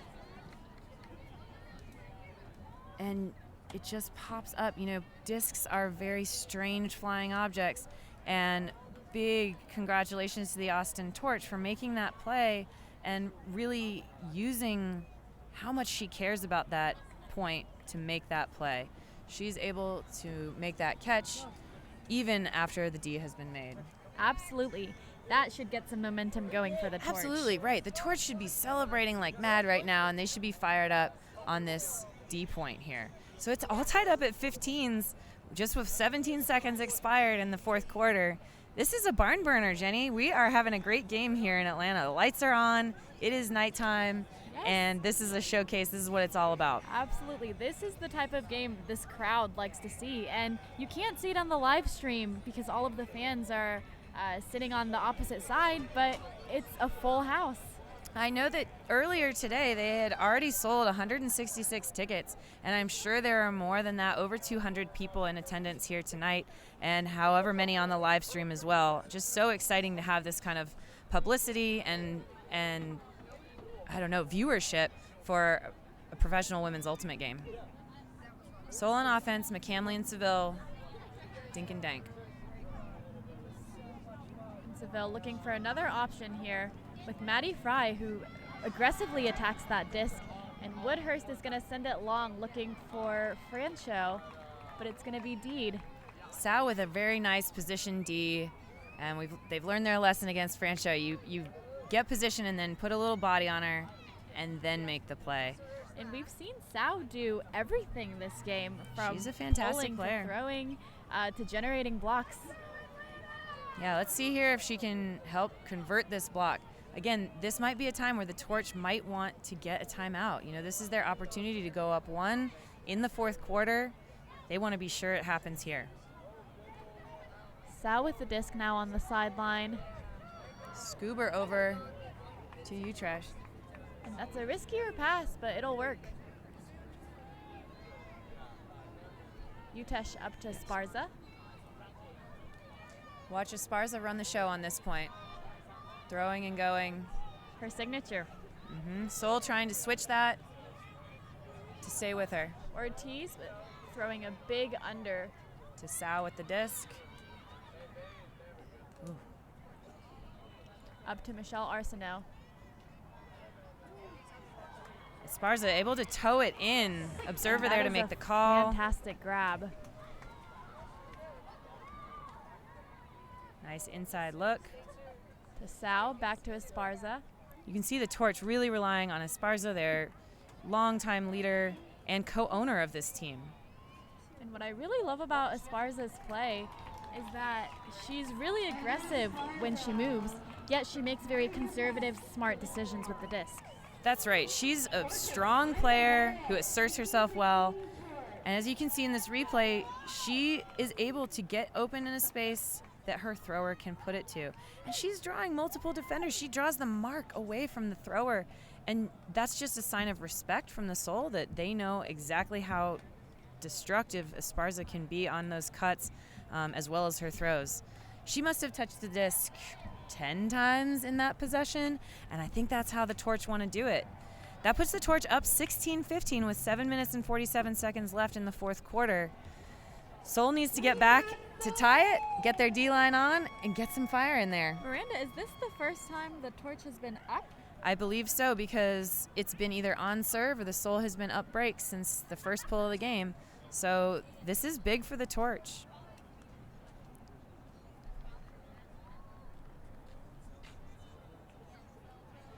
So again, the Soul puts sort of their second D-line out on the field. The Torch also puts a different D-line out, and we'll see what these gals can do, and if the Soul can keep possession or if the Torch steals it away from them. And it looks like Katie Forth will be pulling for the Torch. Nice pull. Stovall up to Seville.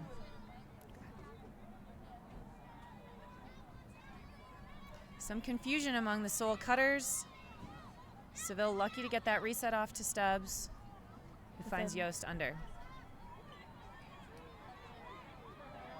And Yost struggling to find a reset option there, and there's a stoppage. I was looking at the disc and so didn't see what was happening downfield. Maybe a collision between Katie Forth and Angela Lynn. Forth on the ground.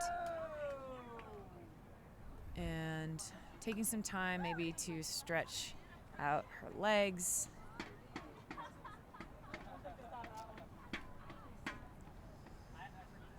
Something you hate to see, players getting injured in this tight situation, especially those that are such huge parts of their team's success. Absolutely. Katie Forth being helped off the field. We hope she's okay. Maybe she can see the trainer and perhaps get back in. Katie Forth, walking off the field. It looks like Michelle Arsenault will be subbing for her. The disc coming back in with Yost on the far sideline. Arsenault's had a great game. She's a nice, big, strong defender, matching up on Angela Lynn, coming out of Texas A&M. Great Disc matchup here. with Stovall now, up to Lily Ponitz. Back up to Seville. And there's Yost for the score. And the crowd goes wild. Really nice upline work from the Soul. They had nice open people, and that's exactly what they needed at that moment to tie it back up at 16. So we've got 7 minutes and 12 seconds left in this fourth quarter here. Yost, an extremely strong athlete, powerful, and able to get open on pretty much any defender. Absolutely. The word that I think of when I think of her is explosive. Absolutely. She is so strong in that small body. There is nothing but muscle, and you just love watching her unleash that speed. She's caught quite a few goals tonight. All right, all tied up. Torch back on offense, putting their O-line back out there. We'll see what D comes out of the Atlanta Soul here. They have been able to get some blocks out of their junk set as well as their person-to-person, so we'll see which this one is. Stubbs with the pull, with Palmer, Peterson, Ponitz, Lloyd, Crawford, and Stovall. What would you, Miranda, like to see from Soul on this D point? So I'm a huge fan of junk sets, and I think especially late in the game when the offense is a bit tired, I would love to see them force them to take a lot of passes rather than a few more open ones. Seoul elects to go person to person here, and the Torch is working it up pretty nicely on the break side. With Eberhardt up to Marissa Land. Great grab by Amy Broom. Back with Land now. And that's going to be a score for, I believe, Elise Frankie, number 8. It's a really nice skill throw from Land to Frankie. It's a nice cut to get open on Shanique Crawford, and a great throw. You know, there's not a big margin for error there. You know, one way is Crawford getting that block for sure, and the other way is out of bounds, and she threads it right in there very nicely. Absolutely, and a second later, and that Crawford would have eaten that up. Yeah, I really enjoy seeing Land's decisiveness as a cutter. You know, she's speedy and she attacks that disc really well. She had got the disc a few times in that point, and she's just as decisive a thrower, which is really nice to see. She's not waiting for the perfect thing. She's taking the good thing, and she's throwing goals. And Marissa Land is also one of those players that I really enjoyed watching when I watched the live streams of college nationals, hailing from the Texas program with Drea Esparza. Yeah, there's quite a few different college programs represented on this Austin Torch team. UT Austin, TCU, Texas State, UT Arlington, Arkansas, UTD, and even Virginia. So there's a lot of great college programs feeding into the Austin scene, sort of like we have here with Georgia Tech, UGA, Emory, GCSU, Kennesaw State. Lots of great programs contributing to the strength of Atlanta Women's Ultimate from in-state as well as from Florida and Tennessee as well. Disc now with McCamley at the center of the field. Beautiful around to Fry. Nice touch throw from Fry to Walker. Back to Fry. I like how the Seoul isn't keeping the disc for more than a couple seconds at a time. Absolutely. And when it is with someone for a while, it's with someone who has pretty much every throw in the book. McCamley is so composed with the disc. She just threads a nice inside throw, which she makes it look very easy, but that is not an easy pass. Absolutely. And then Walker is able to continue to a nice cut from Carver to the break side and then back to the open side when her defender bites. Okay, so 17 all with 5 minutes and 59 seconds on the clock. This is that time. This is crunch time. You see Palmer getting pretty fired up about this D point, and that's exactly right. You have got to get excited. You have got to use that adrenaline late in this game to get a block and hopefully convert to get a score here. Yeah, in a game this long, it's certainly easy for the sideline or the field to lose energy, but it looks like both teams have really kept up and contested the amount of energy that they have. Absolutely. Something I'm really pleased to see is how many athletes are here for both teams. You know, because these women's professional games have been thrown together fairly quickly, the two cities, Austin and Atlanta, have been extremely supportive of these programs, and you see that the franchises have flown lots of people here from the Torch, and there's a ton of women on the Soul, and they are out here all being ready to make these plays, so they should be fairly fresh and ready to get some blocks for the Soul. Landis up to 4th.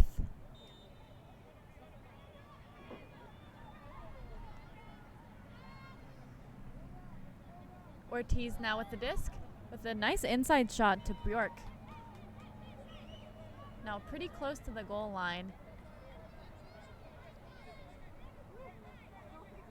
Landis reset to Broom, I believe.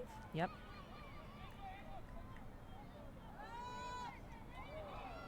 Cat Smith in hot pursuit. Disc is not in. And she really contested that throw. Absolutely. And then is fired up to throw that goal. So the Torch go up again 1. It's 18-17 Torch. Here with just over 5 minutes left to go in the fourth. On this replay here, you'll see Landis gain a lot of separation from her defender. Yeah, nice little press cut where she pushes her defender in toward the disc and then cuts exactly the opposite direction, 180 degrees. Some really advanced, strong cutting there from Landis. Yeah, sometimes it can be a little intimidating to throw that upline pass when your teammate is closely guarded and that pass is really contested. But that kind of cutting, it makes it really easy to hit that upline option. For sure. The best cutters are such, not for their own glory, but to make it easy for their teammates. And, tonight is a beautiful night, mostly still with no wind. But it's even more important for those cutters to get that open if there is some kind of weather or heat or something like that. And as things are cooling down here, the throwers are actually going to be able to showcase even more of their skill. So let's see what the Seoul O-line, this is Francho, Seville, Fry, Carver, McCamley, Woodhurst, and Walker. Seoul offense. McCamley up to Seville. Back to McCamley. Who's going to send it long for a streaking Mira Walker. And she's got it. And the Seoul is tied up at 18s with the Austin Torch. So again, it's unclear to me whether McCamley was throwing to Fry or Walker. I think honestly they both would have caught it. And Walker gets to showcase her big long stride to gain tons of yards all the way into the end zone from a nice deep shot from McCamley. And her closing speed on that catch is incredible. Absolutely. You see Fry's defender, but Walker's defender is out of the screen, as you might have noticed. It's hard to keep up with Mira Walker. I pity her matchup every single time she steps on the field. Now let's see what the Seoul defense can do. That only took 10 seconds, so the Seoul O-line is really giving the Seoul D a chance to get some breaks back for them. Absolutely. Nice and efficient. Now, it's pretty exciting. We'll be able to see a lot of these women more this summer, both playing against the Eurostars on that tour here with Ozone, but lots of athletes on the Seoul playing for Atlanta Ozone at Worlds, World Ultimate Club Championships, which are July 14th through 21st up in Cincinnati area. Some also, Maddie Fry is playing for Columbia Revolution, and even more athletes on the Torch. Some will be playing with Great Britain, for example, I'm sure. So we'll get to see a lot more of these athletes this summer.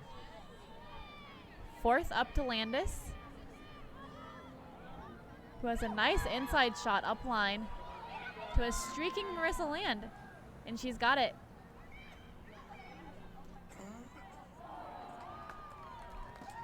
So very nice from the Torch there. Absolutely. A nice around backhand to Amy Broom for the score.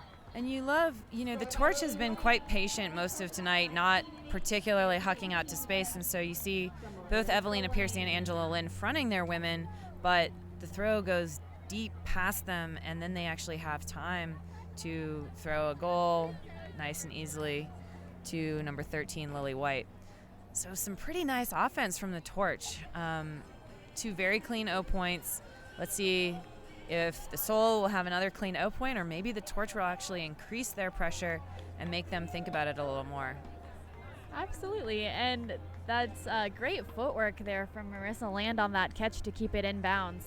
For sure. It seems that forehand sideline going from right to left on your screen has been a bit of a problem for both teams tonight, with some inside-out forehands trailing out of bounds. Esparza making that great towing in catch a couple points back, and some passes going out of bounds over there. So it's nice to see when these throwers are able to keep the disc in bounds and trust that their downfield receivers can make a play. All right, it is 19 for the Austin Torch to 18 of the Atlanta Seoul with 4.5 minutes left in the fourth quarter. Great pull to Kate Woodhurst, who's going to field the pull, center to McCamley, back to Kate Woodhurst. McCamley really starting to exert her dominance out here. She's throwing and going, getting the disc with yardage. Loved that last backhand huck. And that throw goes up to Seville. I really love that both the Austin Torch and the Atlanta Seoul have been, a lot of the movement has been handler generated and from a lot of handler give and go motion. For sure. That certainly seems to be in style right now. We are sending the disc back to McCamley. I think there was a pick downfield, perhaps Francho and Carver and their marks involved in that one. So the 10-second stall will go back to 1 or 2, I believe, as the players are signaling. Disc back in with McCamley. And remember, the clock is running during this discussion, so this is bad for the Atlanta Soul to have these extended conversations or confusion. So now we've got only 3.5 minutes on the clock, and they still need to get a break back. Nice defense there from Kara Utesh, really contesting Mira Walker's grab. Disc now with Paula Seville on the sideline. Up to Maddie Fry. Back to Seville, who swings it all the way around to Katie Francho.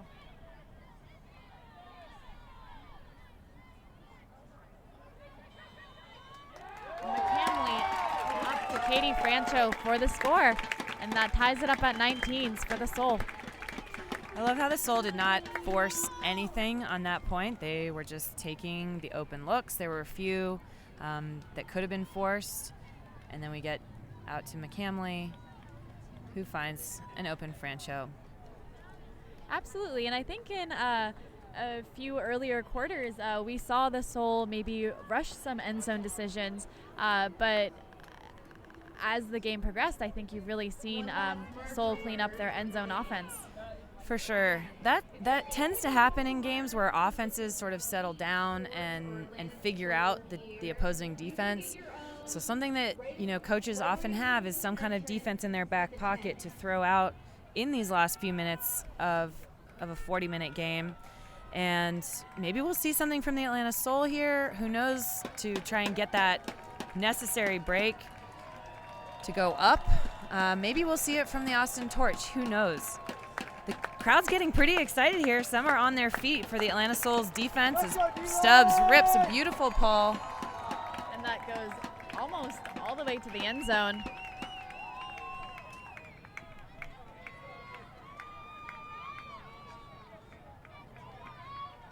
Disc now with Amy Broom,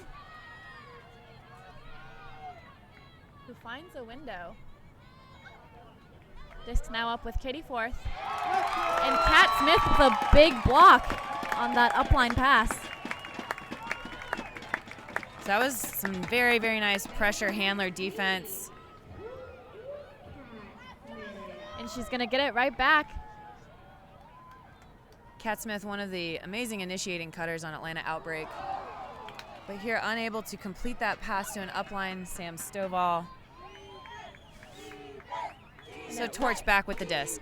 And it looks like the thrower maybe wanted to throw a big huck there, but I think smart to holster that one because the mark was already set. Looking for Marissa Land there, but it looks like it's a little too far. And there may be a stoppage, a foul call on the play. Torch definitely feeling some of this pressure here. It's great to have fans who are cheering for the home team and increasing the competition in the game. So now the clock is stopped because we're under 2 minutes, so it stops for every call or turnover. Uncontested foul here. Lloyd on the mark. Disc up to Eberhardt. Still on the sideline with a nice grab from, I believe that's Elise Bjork, Urick. I believe, yeah. Nice around, too.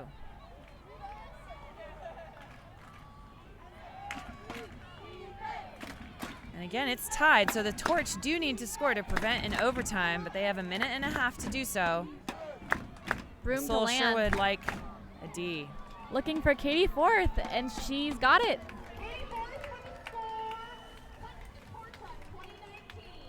Okay. So the Torch will have 20 now, and they'll be pulling to the Soul with 19. There is 1:23 seconds left in the fourth quarter. And again, the Soul have 1 timeout. The Torch still have 2 timeouts to use this quarter, or this half, this last 1:23. If, however, the Soul were to score and the fourth quarter were to end tied at 20s, for example, we would play an overtime. Overtime would be 4 minutes. There would be regulation timing where the clock does not stop. There would be a coin flip to see who starts on offense. If there is a second overtime, it would be sudden death. So there is some exciting ultimate to be had, not only in this last minute and a half or so, but potentially even in an overtime situation. Absolutely, and you can feel the crowd is excited right now, and this is exactly where we like to be in an ultimate game. So there's a whole region of the crowd on their feet chanting for the soul. This is the atmosphere we've been waiting for, y'all. Kate Woodhurst up to McCamley. Seville now with the disc. Back to McCamley. So you see the Torch are in a junk set. So they're in a 3-3-1. Up to Fry, who's going to send it long for Mira Walker, and she's got it! And that ties the Soul up at 20 with Austin Torch. So you wonder, the Torch was hoping to slow things down, right? They came in a junk set, a 3-3-1. Soul says nothing doing, okay? So they score quickly, but is it too quickly? We talk about this in football where a team doesn't want to leave the other team's offense time to march it down the field. So now the concern for the Soul, they would love to force overtime here, is did they leave too much time on the clock? Will the Torch go up another goal to make it 21-20 and then put the pressure back on the Soul's O-line? Of course, what the crowd wants and what the Soul wants is to not mess around with that. They want their D-line to get a block here and score it and win it in regulation. So this is exciting times here at the first ever Women's Pro Ultimate game in Georgia. Absolutely, and you can see the Soul sideline generating a lot of hype here, and more of the crowd is now standing for this. Yeah, it's getting hard for the commentators to see through this amazing crowd, but we don't care. We know what's going on. We can watch it on TV along with our viewers in front of us. The Soul with a beautiful pull from India Stubbs again, and Broom with the pull, with the catch. Up to Katie Forth. The Soul has, this may be their quote-unquote kill line where they've got everyone they want on the field.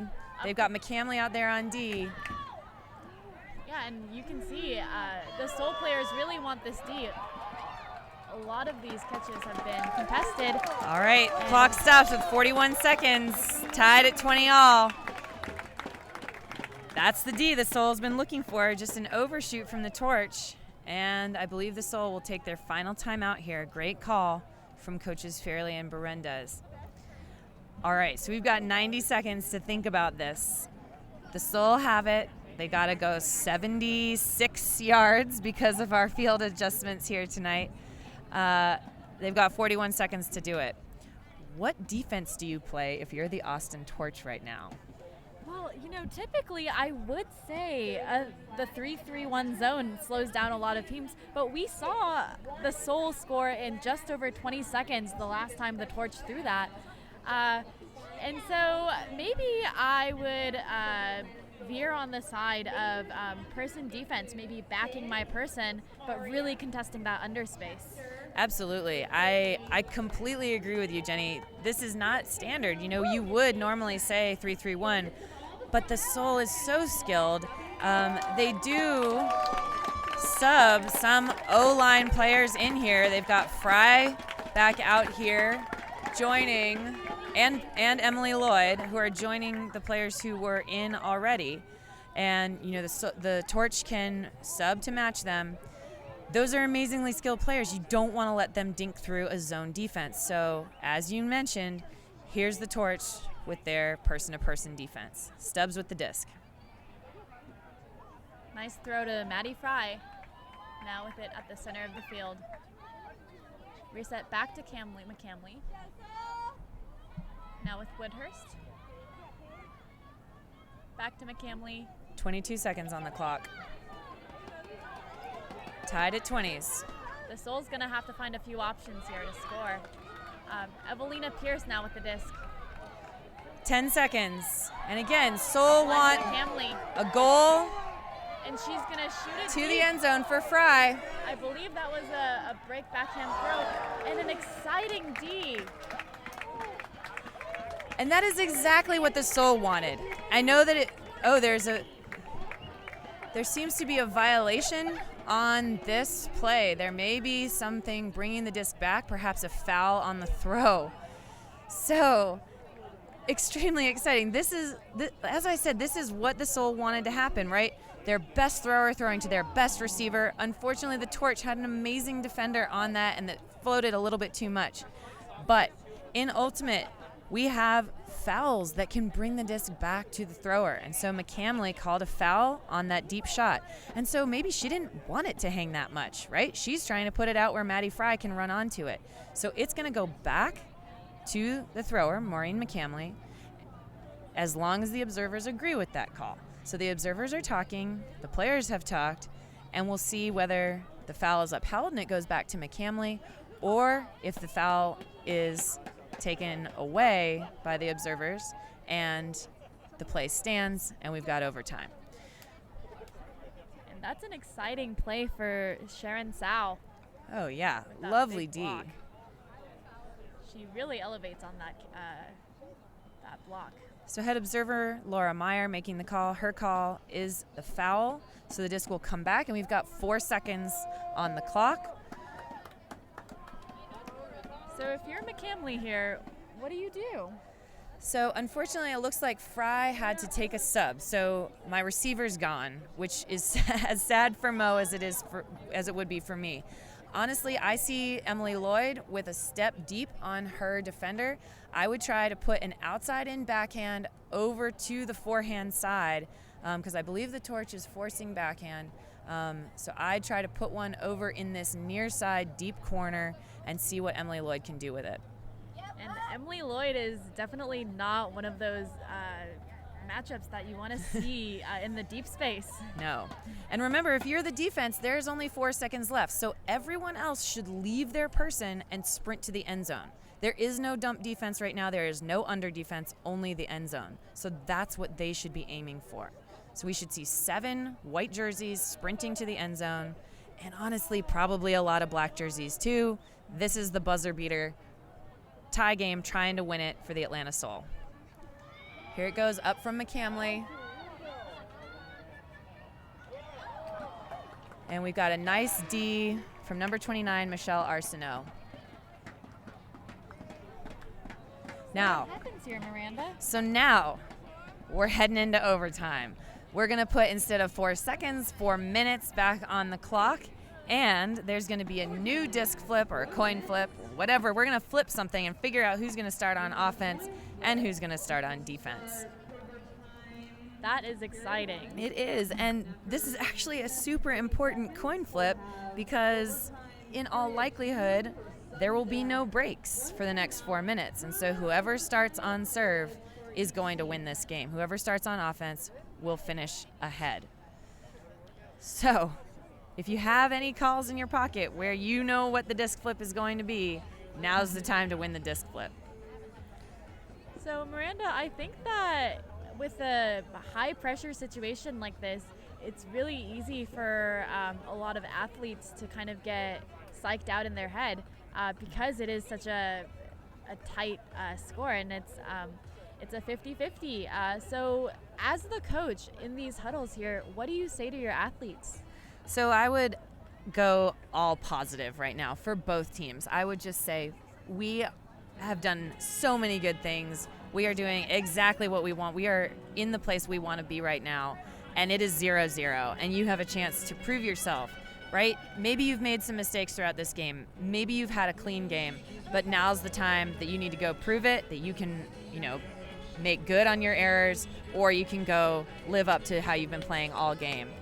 And yeah, this is why we come here. This is under the lights on a Saturday night. This is exactly where these athletes belong, and this is where they want to be. Now, you're right. They don't have a ton of practice in this situation because we haven't had women's professional ultimate under the lights for very long. But these women are going to get used to it, and this is exactly where they should be. And with the skill experience of these women, I'm sure many of them have been in this exact place before with their elite club teams. For sure. And Worlds. For sure, yeah. We've got world champions out here and people who have played in nationals, semifinals, finals at, youth, college, club levels. And so they do have experience, but I will say it is different when you're in the lights in a stadium with a big crowd that's paid to see you play. We are just starting to get some of that for the high school girls here in Georgia. Our state tournament this year, one of the semifinal games was in Grady Stadium under the lights, and our state finals was in Adams Stadium as well with a huge crowd and on the live stream on film. And so my hope is that the girls that are playing right now, when they do get here in 2, 5, 10 years, that they will know exactly how to play under the lights in a big stadium. And they're all here in the stands watching so they can learn from these pioneers. Yeah, and it's really great to have these kinds of opportunities, not only for these women on the field, but for all of the girls out there that get to see their role models playing out on the big field. Right. I mean, you got to see Andrea Esparza play a few games on that live stream last year at College Nationals, and she is someone who belongs on tons of film. We should study her and learn how to play just like her. And now we've got more film from this women's professional game. All right, we're all tied up. Seoul starting on offense, 20 all, 4 minutes on the clock. Emily Lloyd with the disc now, looking for a reset, up to McCamley. With a striking Kate Woodhurst up the line. Beautiful reset throw from Woodhurst. That is not easy. Absolutely not. McCamley to Seville to Walker. Seville now with it. Up to McCamley. Very patient offense again. Hitting that first open person. Up to Emily Lloyd. Big grab on the goal line. Up to the streaking Kate Woodhurst for the score.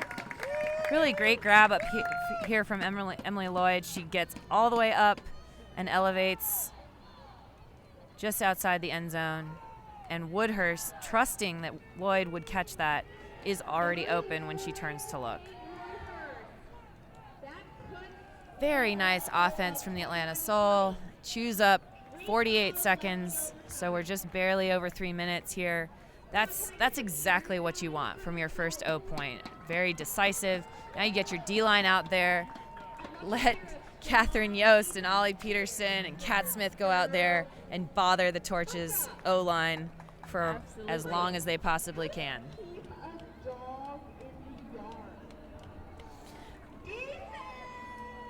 I should mention, since I've been harping on it the entire game, that each team does now have one timeout in this overtime. So that, again, can be used if the Soul were to get a block to help convert it to go up 2. Stubbs again with a beautiful pull. And that's going to go all the way into the end zone. Yost covering that pull, too. It's a long way to run. Up to number 2, Elise Bjork. Landis up to Katie Forth with a nice break throw. Who's going to send it long again with that inside backhand into space. And that's beautiful. That is just lovely. You know, that's a reason that the Soul might even consider not forcing backhand. You see that beautiful break huck on the inside backhand, and there's really no wind right now. It's I don't want to say easy, but perhaps for Forth it is. And so you might want to consider forcing forehand or middle or even a little flat on a thrower of that caliber. Absolutely, and we often see teams adjust their defense around one player, and the Soul may need to. Absolutely. So here we are, 21 all, 2:51 on the clock. Soul receiving from the Torch. Soul, unfortunately, without their O-line star cutter, Maddie Fry. She seemed to get injured on that final play of regulation. So we've got Franchot, Seville, Woodhurst, Carver, McCamley, Lloyd, and Walker.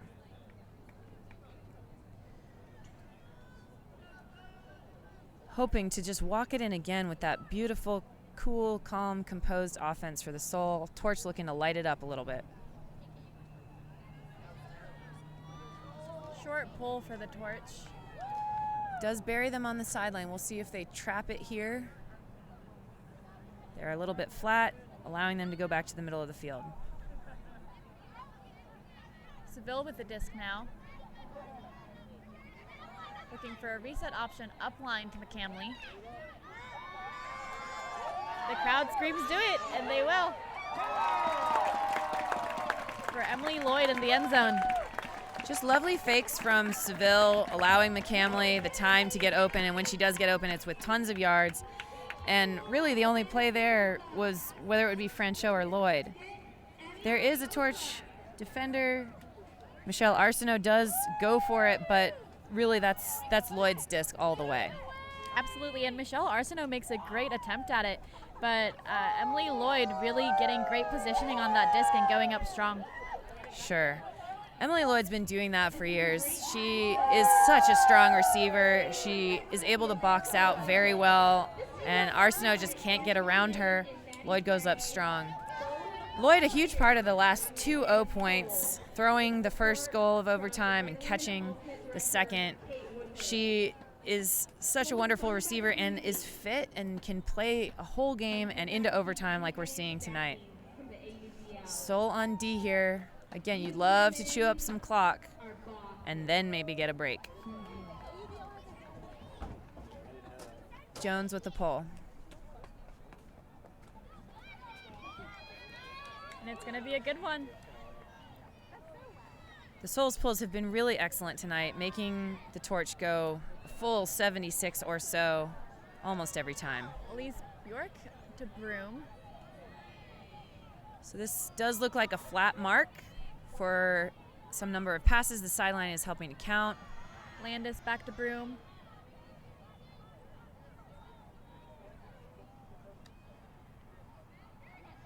So now with a home force for the Soul. Frankie to Broom.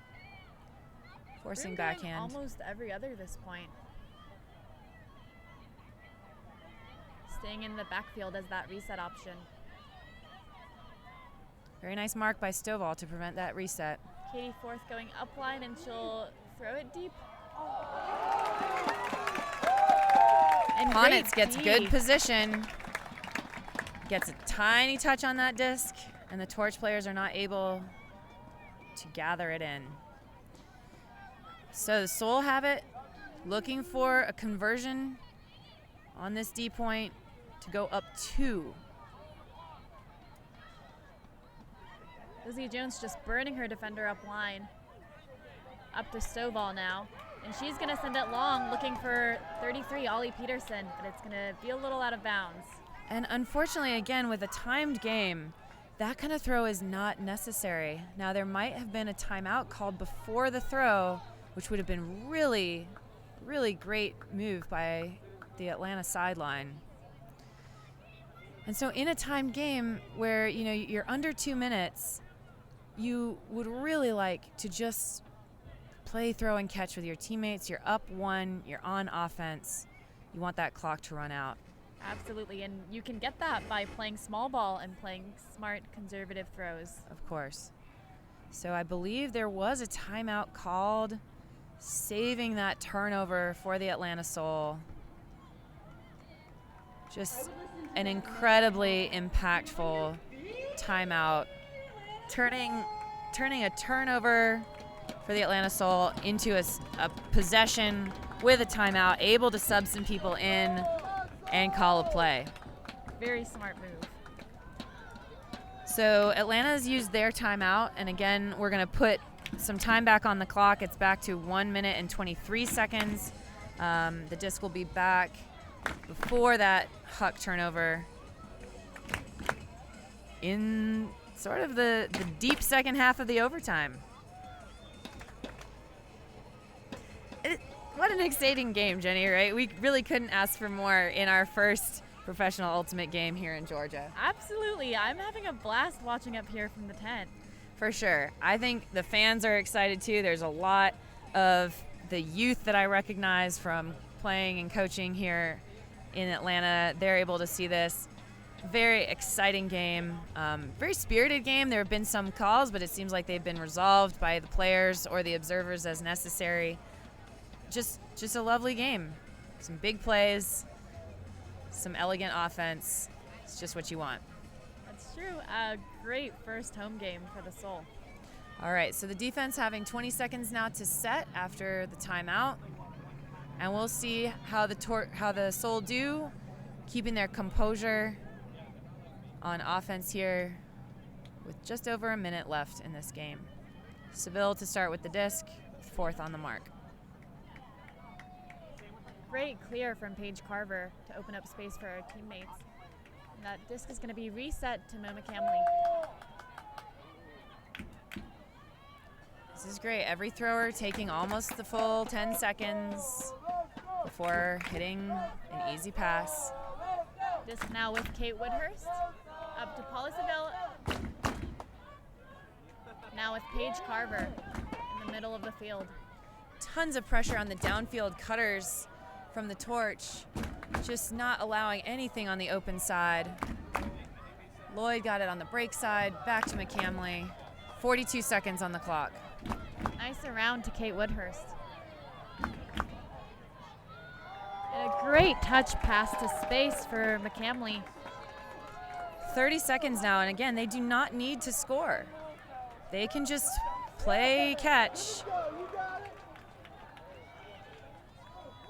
Or go up 2 for basically the go-ahead goal. Soul up 23-21 with only 20 seconds left here. You see Woodhurst just outworking her mark. Seville putting up a lovely pass to space. And the Soul go up 2. Again, I cannot stress the importance of that timeout. To put the Soul up 2 in this overtime, you just do not want to go into a second overtime where it is sudden death and it's all dictated by the flip. Absolutely. This is where you want to be. That was absolutely when you wanted to use that timeout. And now, if you're the Soul, you need to make them take their time. This should probably be a zone point for the Soul. And if you're the Torch, you've got to score quickly so that you can get back on D and hopefully force a quick block. That's true. And the Soul taking almost a full minute on that point. And I'm sure that must have been strategic because we've seen them score multiple very fast points. Strategic and exhausting. At the end of that point, you see even Mira Walker putting her hands on her head that she's fatigued. That's so much effort. All right, Jones with the pull.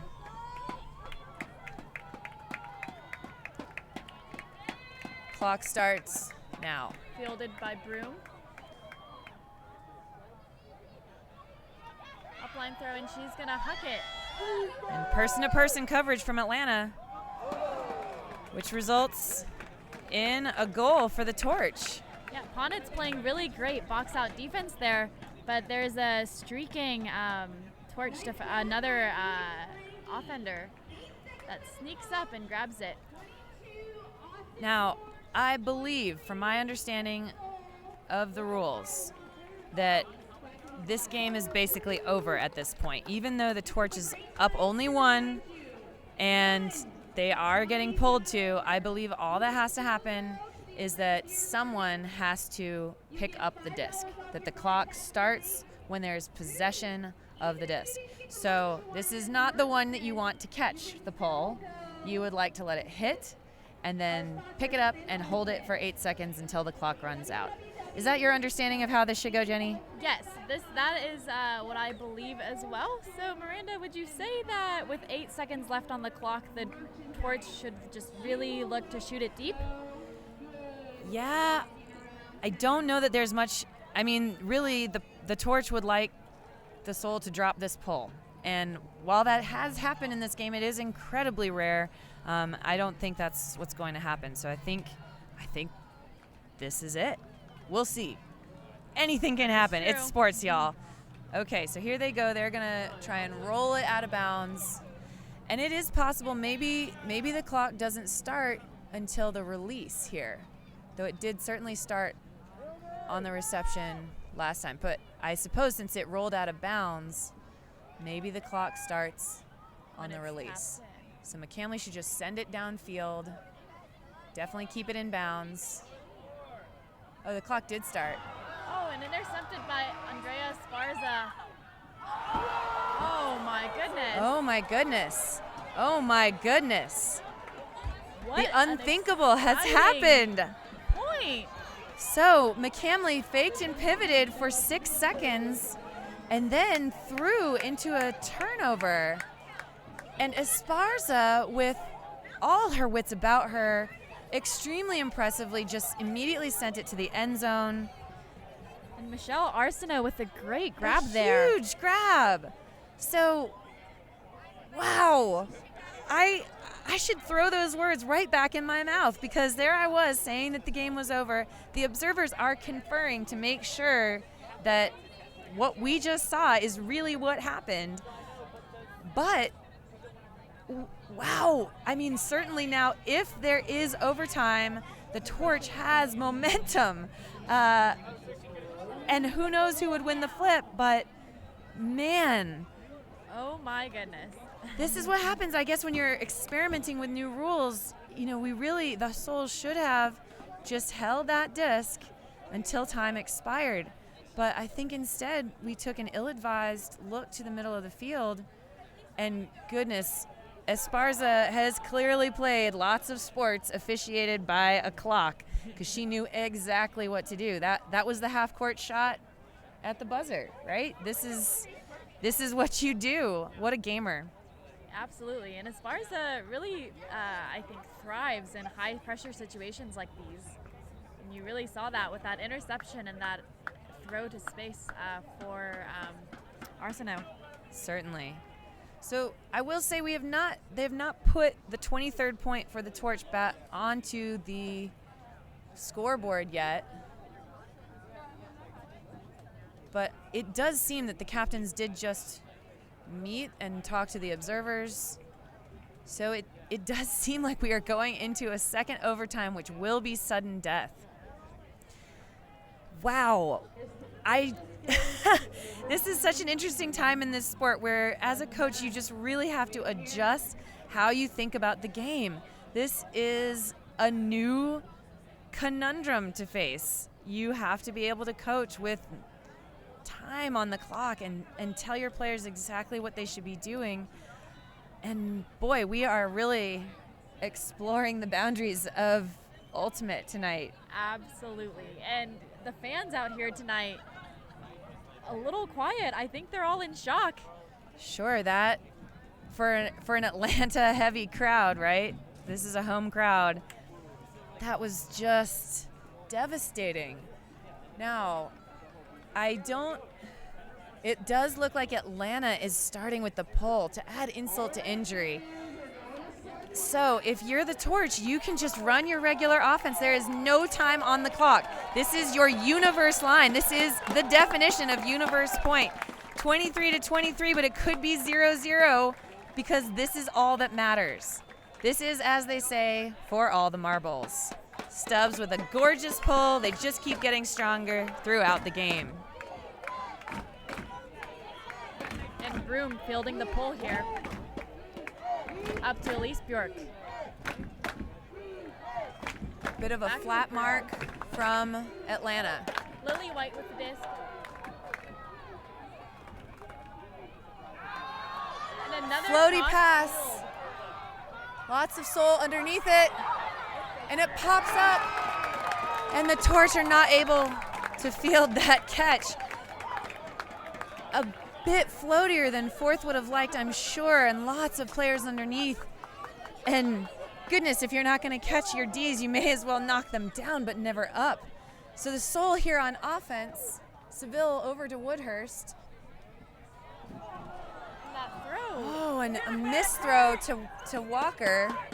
So the Soul are back on defense.